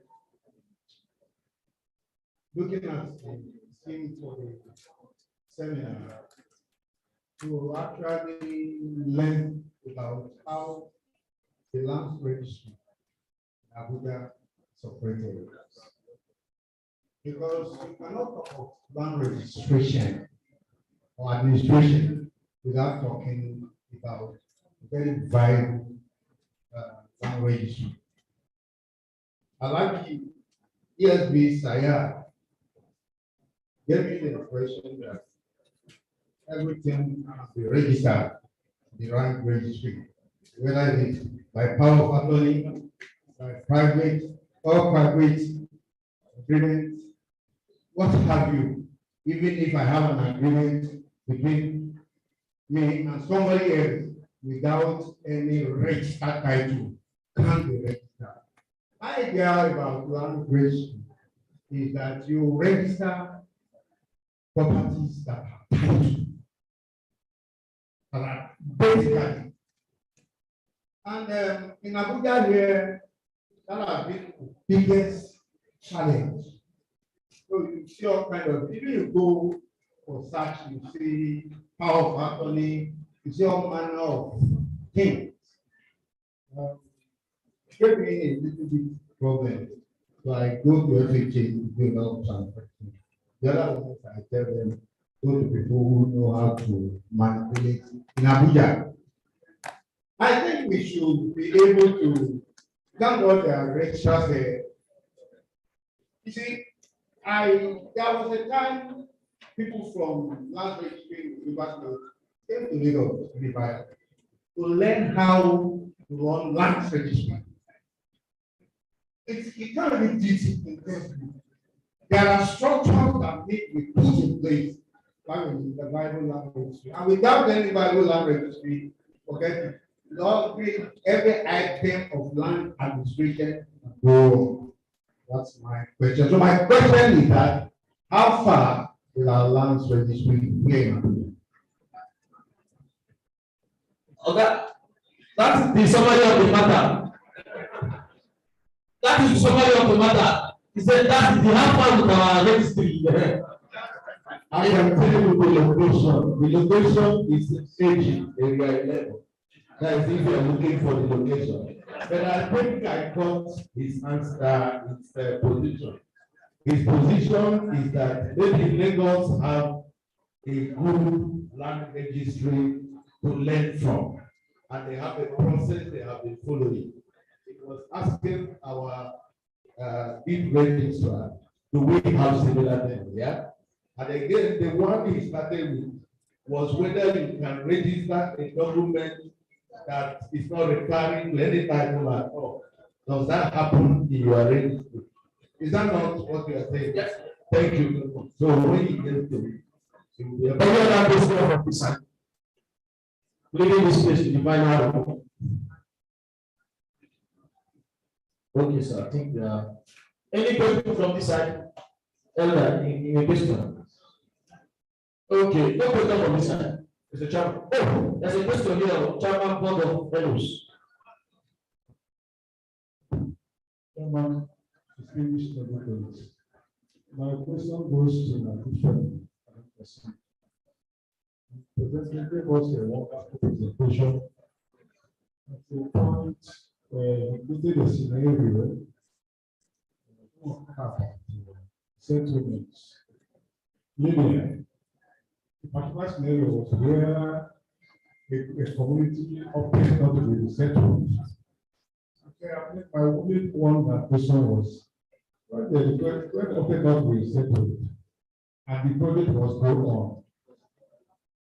When we did when the project goes on and had them because I don't want that to live there and they stay in the project and they have to move. The project move. Go through. What happens to this situation? Hope is there.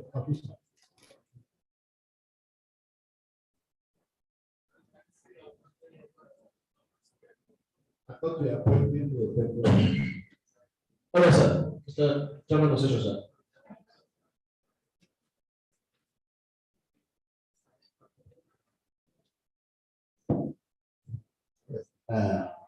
And to respond to 1, 2, 3, the first asks a question that has to do with FHA type, whether the administration is true. FHA type in the FCT, whether they are registrable is true.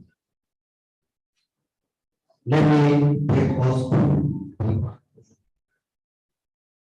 the FCT now is a delegated responsibility by President Minister and manage the land on behalf of who? On behalf of the President. Because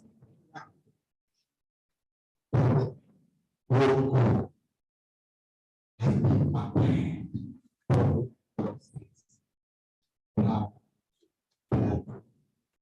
been acquired these are state lands that now have been acquired and done what we call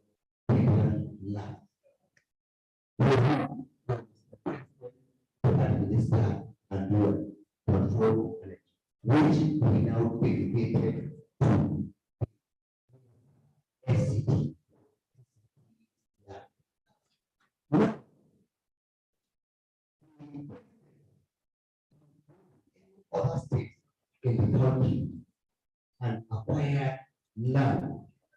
And once that land has been acquired in any state, it now become what? It now become a federal land, despite the fact that that land is in that state.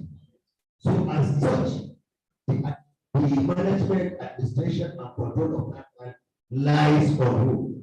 On the president. Where, in the context of this, the president has two ministers to manage and control land on his behalf. Other lands in other states are being managed, controlled by who? By minister. Who's minister? Minister of Works and House, on behalf of who? On behalf of the president. Simple. Now, in the context of FCT, the president already the land has been acquired. Now, president has another federal minister to do what?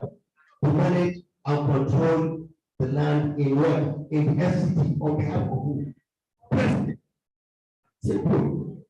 Now, again, issue of registration. They are all federal ministers. They are all what? Federal ministers. The minister of Works. Housing. The one within the FCT is what is for the federal minister of FCT to now handle control. Then, we are guided by the constitutional provision in that. When we talk of what we call registration of title. In the FCT, we have our land registration law. We need to FCT minister to know a student to guide him on the issue that has to do with registration. In the federal ministry of Works and Housing, they have their own land registration law for them to establish what we call an agency under their Department of Urban and Development to establish a registry and agency known as Federal Land Registry. You cannot come to FC, you cannot come to, we have three categories of land: federal land, state land, and what? And local government. There, in the local government, we have local land registry. In the state registry. In the context of the federal land, we have two. One for other federal land that are for others that are participated as federal land for the state. Then for one FCT, we have our own land registry.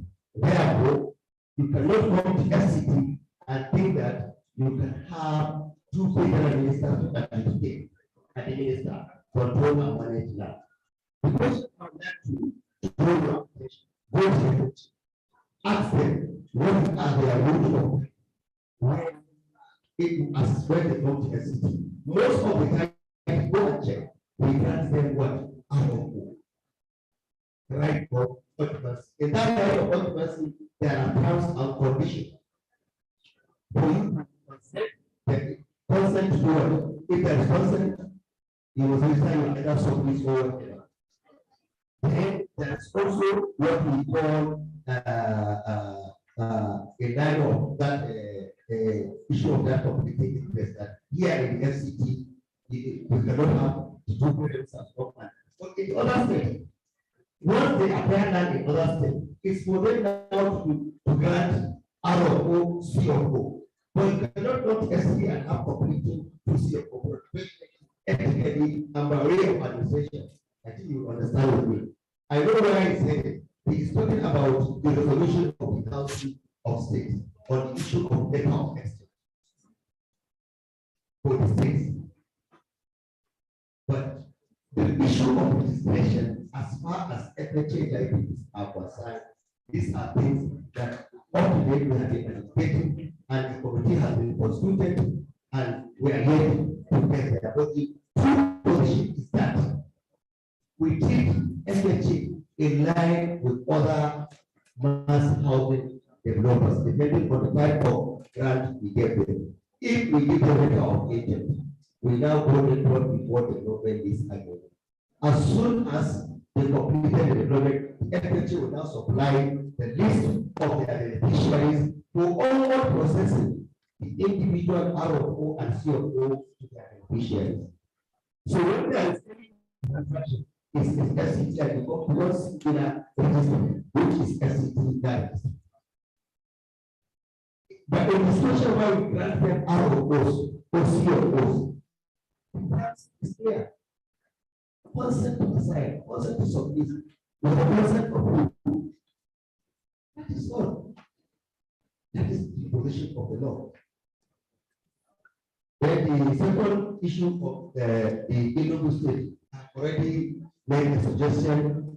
Our past president has suggested to you on the way forward. You should emanate something from there. And actually, that's why I seek for what we call an improved scheme of service. Looking at the schedules, looking at the functions of the registrar, and the date registrar fall under the ambit of core competence of what we call estate management as it is. But the issue by error can now specify that based on qualification, you must have business admin, or secretariat. That is the area that we are seeking to now interface with head of service to improve in that area. Because looking at the function is the sole function of estate surveillance and valuation. That is why you cannot be a student of estate surveillance and valuation without reading estate account. You cannot be a student without reading estate account. And if they are talking of the law, we are the expert in that law. So what are they saying? We have various scope of competence. It's not about the estate management. What is our core competence? I think I have made this question and we have to on that. Then the issue of registrable instrument. Somehow, I don't know, my colleague asked a question and knows he answered whether the land registry in the FCT is whether it's under or then he doesn't understand we register all kinds of document. No, we won't register any kind of document. It's not true. In the FCT, you go to our system. We have been interfacing with Lagos. I was in Lagos for almost 3 times. They came in terms of revenue, go and ask them. But it's not that issue now. The issue is the performance, the efficiency in what we are doing, the transparency of our process. In the FCT is representing all other states. You go to the FCT now, this is what you see if you are from Ocean. Your prime number will be Ocean. We have a column for that. If you are from Katsina, your prime is designated. If you are from Lagos, we have that. On the issue of registration, I told you that whatever we do that has to do with land registration is something that is legally we comply with what we call constitutional provision. What the law tells us, that's what the surface, we register surface, we register the assignment, we register the wages. We register the registrable instrument. That is why I now have to even educate us on the fundamental feature that guide what we call pension.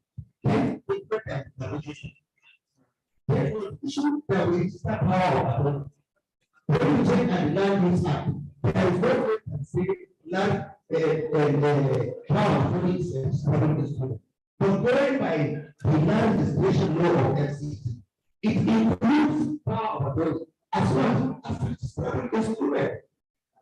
This is the law. Then I tell you, currently, let me educate us more.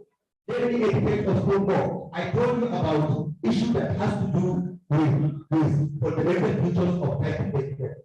Just opposite, there is what we call an amended law made for AMCON.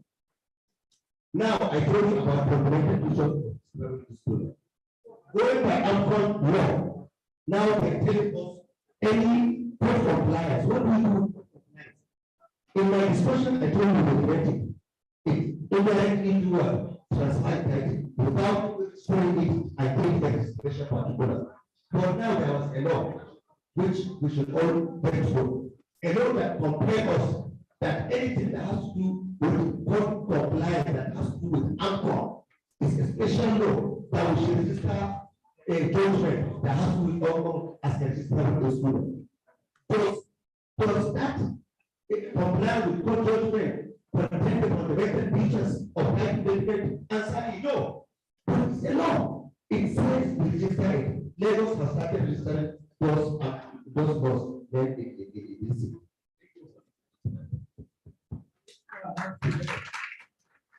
I told you that the experiences of our big register, if we allow him the whole day, we will be educated on. But I am happy and able to correct the impression that the big Abuja registers everything that comes their way. No. Where I would have deferred with the big registrar is concerning FHA documentation. FHA was given allocation of their own plot. So they have devised a way of administering within themselves. I know that you ask people with FHA certificate to recertify. Some people have done that. There are still those who have not done that.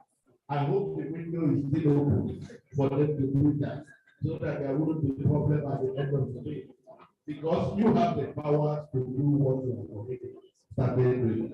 Thank you very much. I would like to invite Elijah for 1 minute or two to address the particular question that was sent to you. Thank you, Chairman. I think I have those two questions to respond to. First one is on plot. And whether somebody who has been forced to move by plot, whether he has a power of choice. I think it's self-answer. Because the moment you are relocated by disasters, your status has changed. You are now a refugee. The moment you are a refugee, you are going to a camp. And whichever camp is given to a refugee that is safe, I think it's good enough.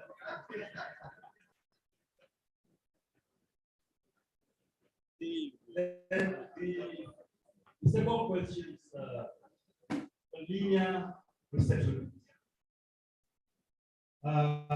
Where I mentioned that a particular community opted to move and opted to invest in the project. The issue is that most investments that lead to resettlement these days there are business components in there. And part of RAMP is that you must explain the business, the affected community. So they must know what actually you are applying to them. So in that process, we give them option of choice. Because the essence, remember I said, the essence of RAMP, one of the essence is to secure the investment. So if that will approach security. So for the community refusing to move, I don't think it's like that. What was affected are their farmlands. So when we are talking about resettlement, it's not just about housing. It's not just housing. But even your farmland, because if your farmland is affected, you have to go resettle. That's the reason. Can I be still? Yes. Thank you very much.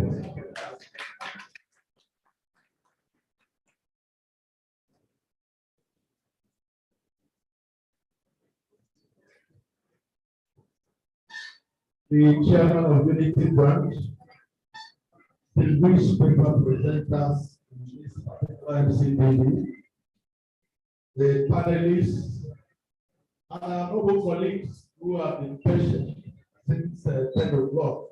Some of you came after 10. I want to appreciate that you came at all, because by 9:30, some of us here were getting word that you have abandoned Niesv to this MCP. Can we clap ourselves for that? It has been a fruitful outing for us. And has also given us opportunity to add to our knowledge concerning very critical area of our practice, land and land administration. I want to believe that we are taking so much hope from here today. I also believe that we have challenged the branch to expand on what has been done here today, particularly as it concerns resettlement and payment of compensation. We are looking forward to other fora where this administration will give members opportunity to yet learn more from what we have built today on the foundation that has been built today. I want to also appreciate our leaders in absentia now, particularly the chairman of board of fellows for exercising patience. Some of you won't understand. Once you climb the other side, it's not easy to come and sit down like this. It's not even a health wide group for you to do. So let's appreciate the chairman of board for being with us from the beginning. I say that because he's my senior. Maybe after appreciating you can also appreciate me and have senior to work of you. Thank you very much. So on that note, I would like to invite the branch to make presentation so that we can quickly close from here.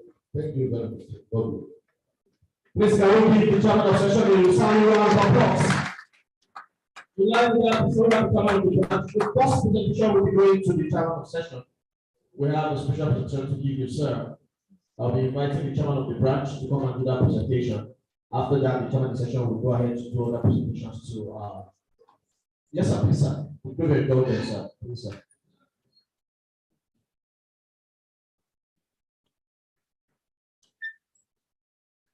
Please, can we clap for our chairman of session today, please?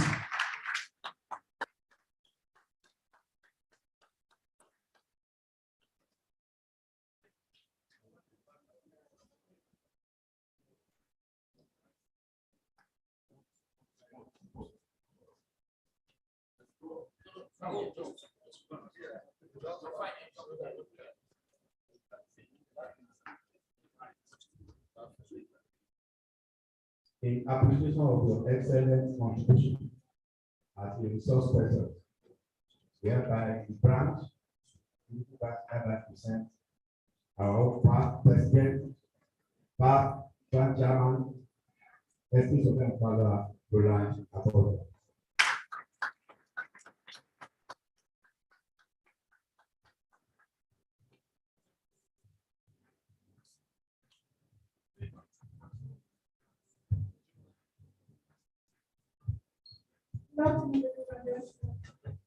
Presenting our platform speakers.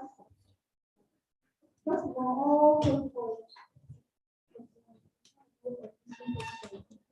So our calling our sponsors, sorry, our speakers, first of all.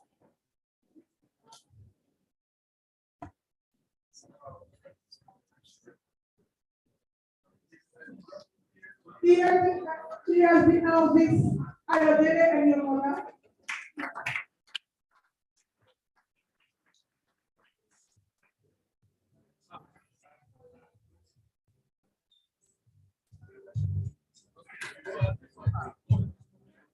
Thank you very much.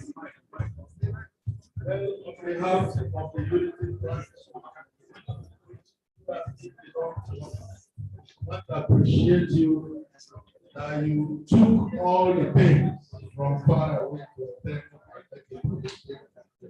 Thank you and God bless you. Thank you very much. Next is the Abuja Sayaki. Have an idea. Thank you so much for talking to us. Thank you so much.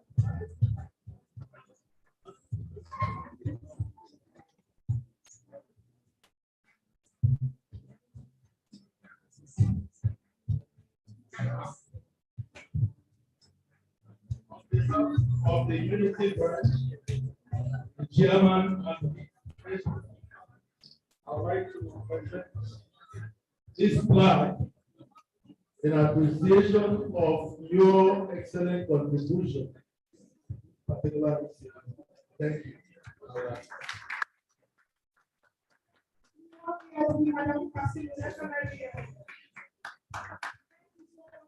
Appreciate you. Thank you so much.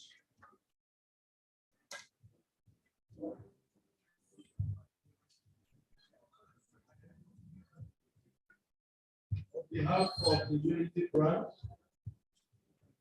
that you served very well as chairman, and today you made serious contribution to this entity with a resounding paper, of which we are going to ask of more from you. We want to present this token of appreciation.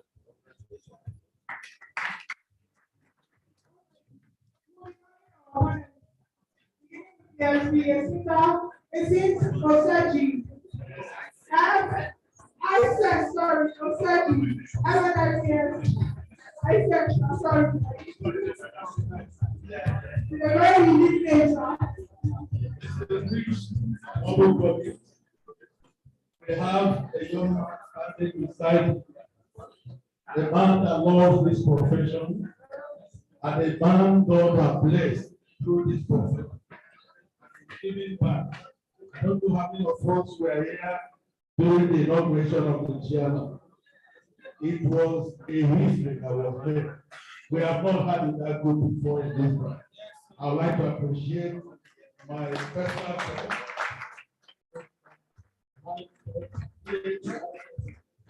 for his contribution.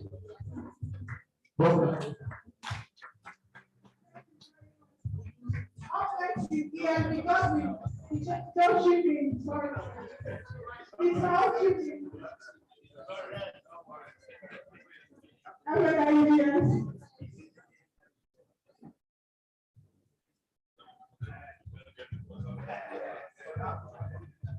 Honorable colleagues, there is a serious wahala here.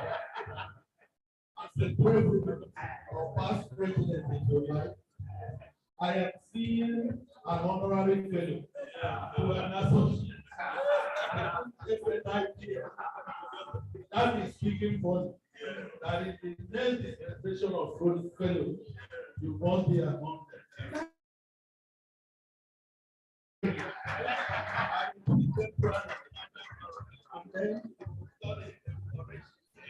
And then on behalf of the branch, our own director of bank, federal land, all other land registries are under federal land.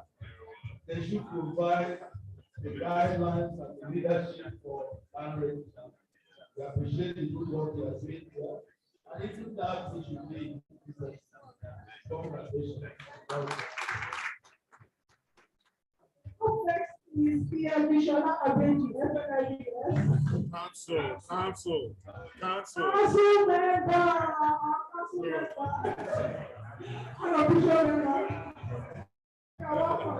Many good those that have been emotionally attached to this young man. Resources of 2018 to 2020, he contributed immensely. A legacy of almost completed buildings. That is, the other day I was passing through the Secretariat of ICANN. Secretariat of ICANN in Abuja today is just like boys quarter to naive secretariat.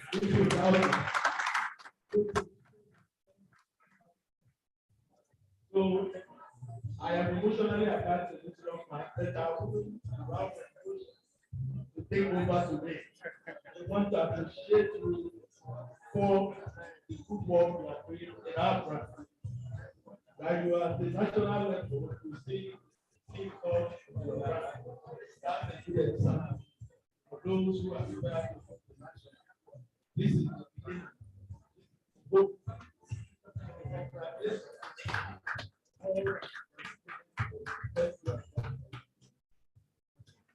Thank you so much. There will be some more.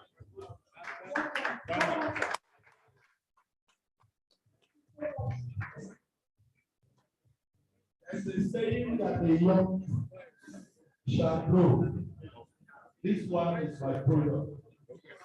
cost by me 400 and 500 we have to win well. So the essence of winning the best half award from NCPR.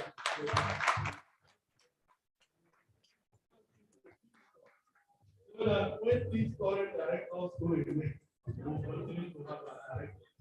Okay, go ahead.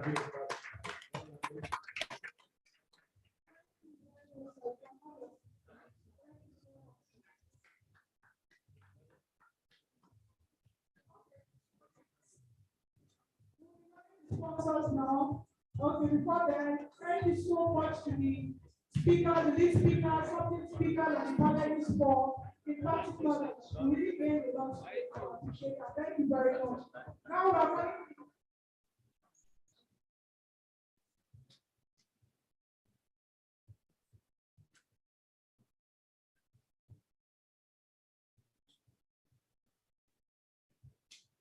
Okay, we'll be running on the sponsors. Without the sponsors, I don't think we'll be running this program today. We really want to appreciate them because, it took money for us to do this. So, I'll be running on our well-respected fellow, chairman of the Board of Trustees. Okay, fellow, yes, so Niesv, SS Surveyor and please, guys. Chairman of the Board of Fellows, please. Thank you very much. Okay, you will come and stand here.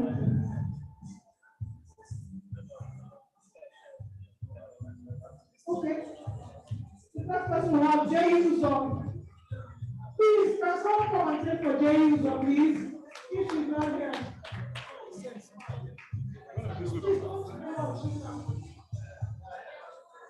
Chinelo or Chika? Okay.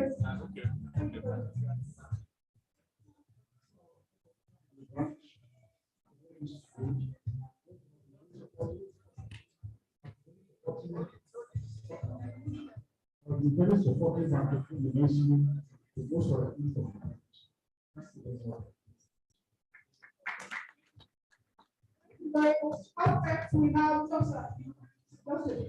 Up next we have PG homes and apartments. PG homes and apartments is a representative here.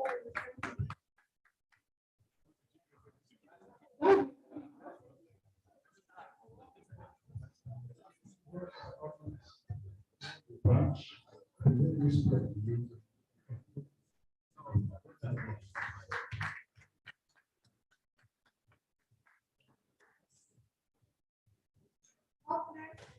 Nelson Club Alonge. Nelson Club Alonge, we have a representative.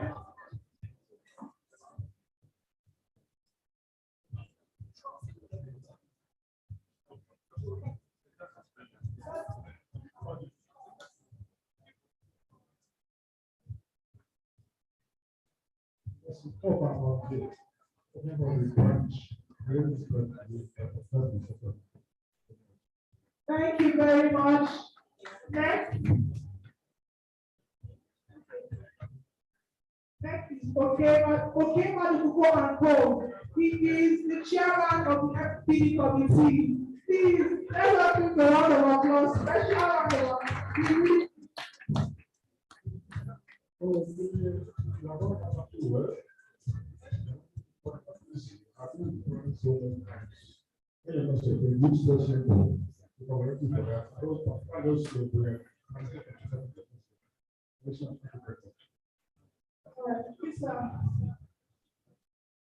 Thank you so much.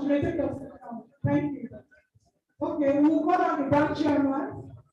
Yes, we are the to present the main awards to the sponsors. And we have Kamala and Associates. Do we have their representative here? Yeah.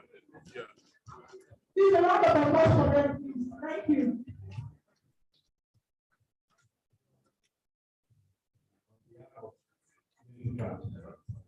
I have accepted this award in recognition of the excellent contribution as sponsor 2022 MCP. Thank you very much. Now, Romania and Paul, we have a representative of Romania and Paul here. James O'Malley. James O'Malley and Paul, Mcpd and Paul. You cannot sponsor. Mcpd and Paul. Okay, this is O'Malley and Paul.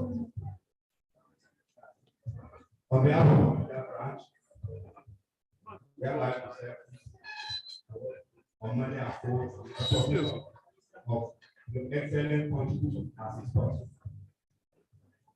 Okay, we have Mcpd and Paul. Who will connect from Mcpd and Paul? You cannot support sponsor from our collective on behalf. Please, our sponsors did so well. In recognition of the excellent contribution as is possible.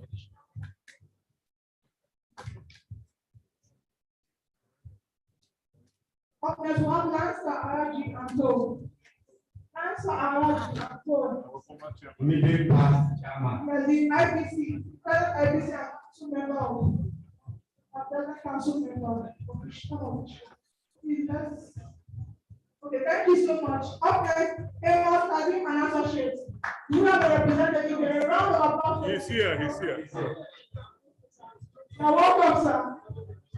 On behalf of Abuja branch, we hereby present the recognition of your excellent as a sponsor. Richard Olobodana Consulting. Richard Olobodana Consulting.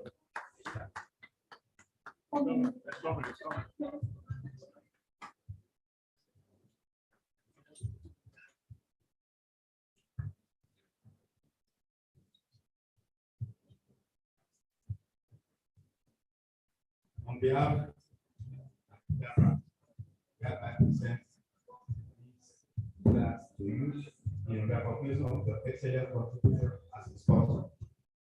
Thank you. Thank you very much. Up next, Eugene Okafor Consulting. Eugene Okafor.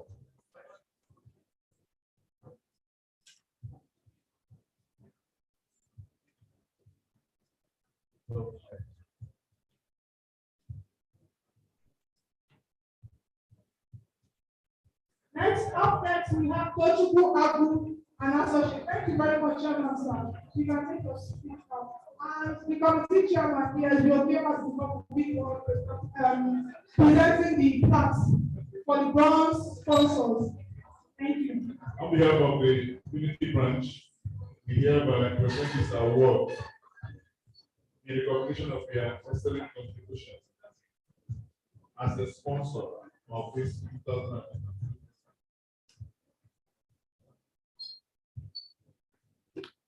Ozemena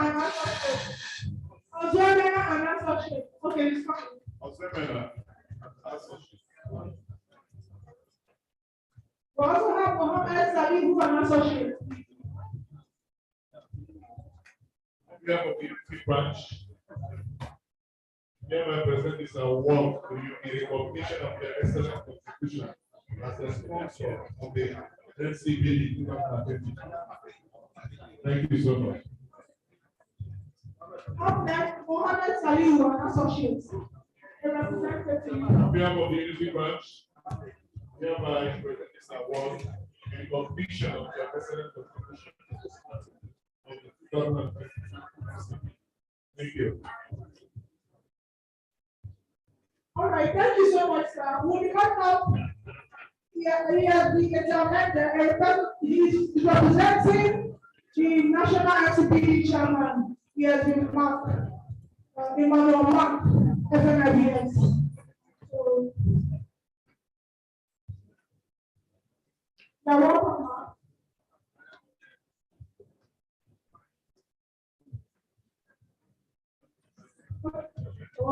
We have two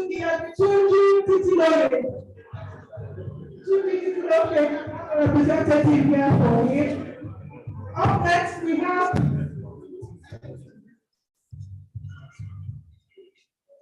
Uche Ogodi Associate.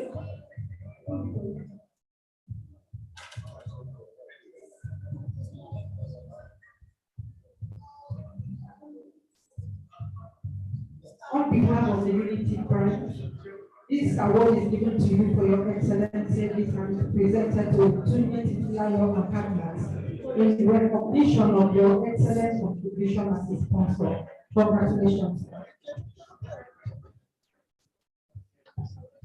Okay, up next, Uche Obaji Associates. Please, we need a representative for him.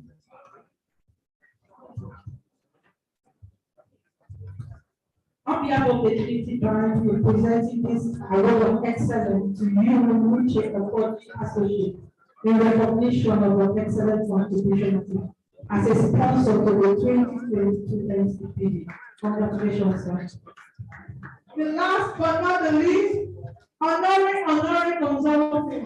Please, we have him here on his representative.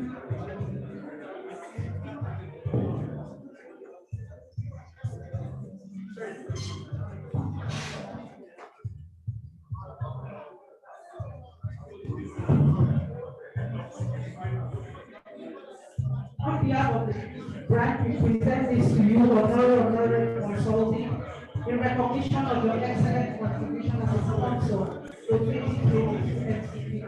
Congratulations, sir.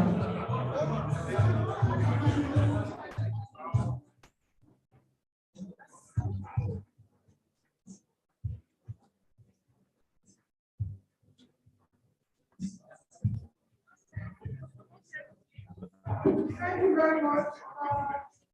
About the presentation of certificate award, what we have now is closing remarks and vote of thanks by the branch vice chairman. Yes, we collected Odushida. Is she around?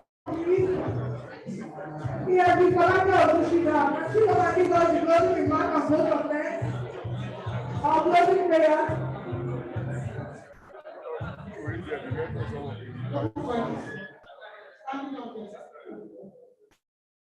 I'm standing here on behalf of the vice chairman of the branch, in appreciation of our excellent command, the pastors for the present, and the speakers and non-speakers. To be then represented by Dr. Mcpd, Dr. Saliki Amman, Oga at the top, Brother of IG, and Kasim. I will say thank you all for being there always and standing with us today. We appreciate all the guest speakers and even staff speakers because they did justice to all the topics. We appreciate and believe that when next meeting will be there to respond to us. And to all my local colleagues, my fellows in the house, the associates and the newly inducted associates, welcome aboard and welcome to this program. We say thank you for coming. All other people present here, the bankers outside collecting our money. Everybody here will say thank you for coming and see you next time. Then congratulations for that for not looking at his team on the success of this Mcpd. God bless you all. We don't ever bless you, Jesus. Thank you so much. As we now give up the closing prayer, and someone give us the closing prayer. Our call on our local sister here to come and give us the closing prayer. Thank you.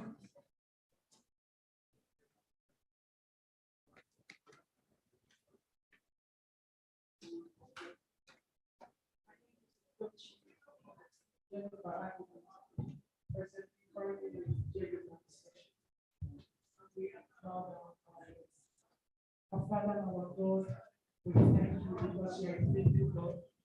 We thank you because you brought each and every one of us here. And we thank you because, oh Lord, we are ending successfully.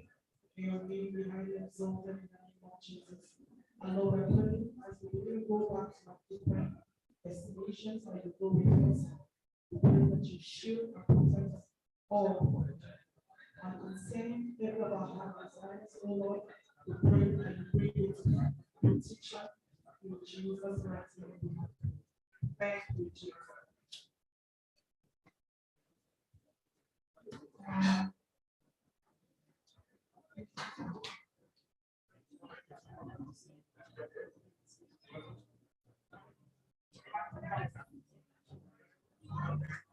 Thank you so much. Thank you so much for coming.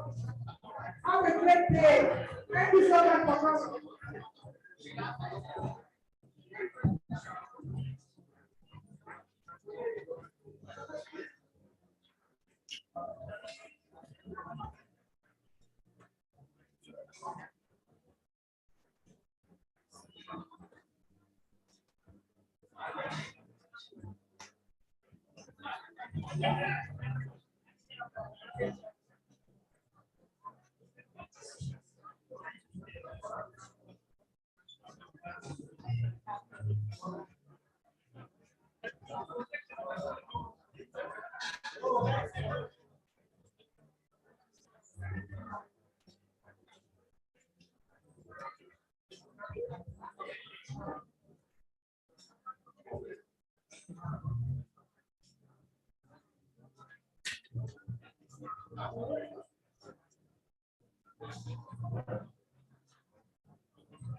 don't for this.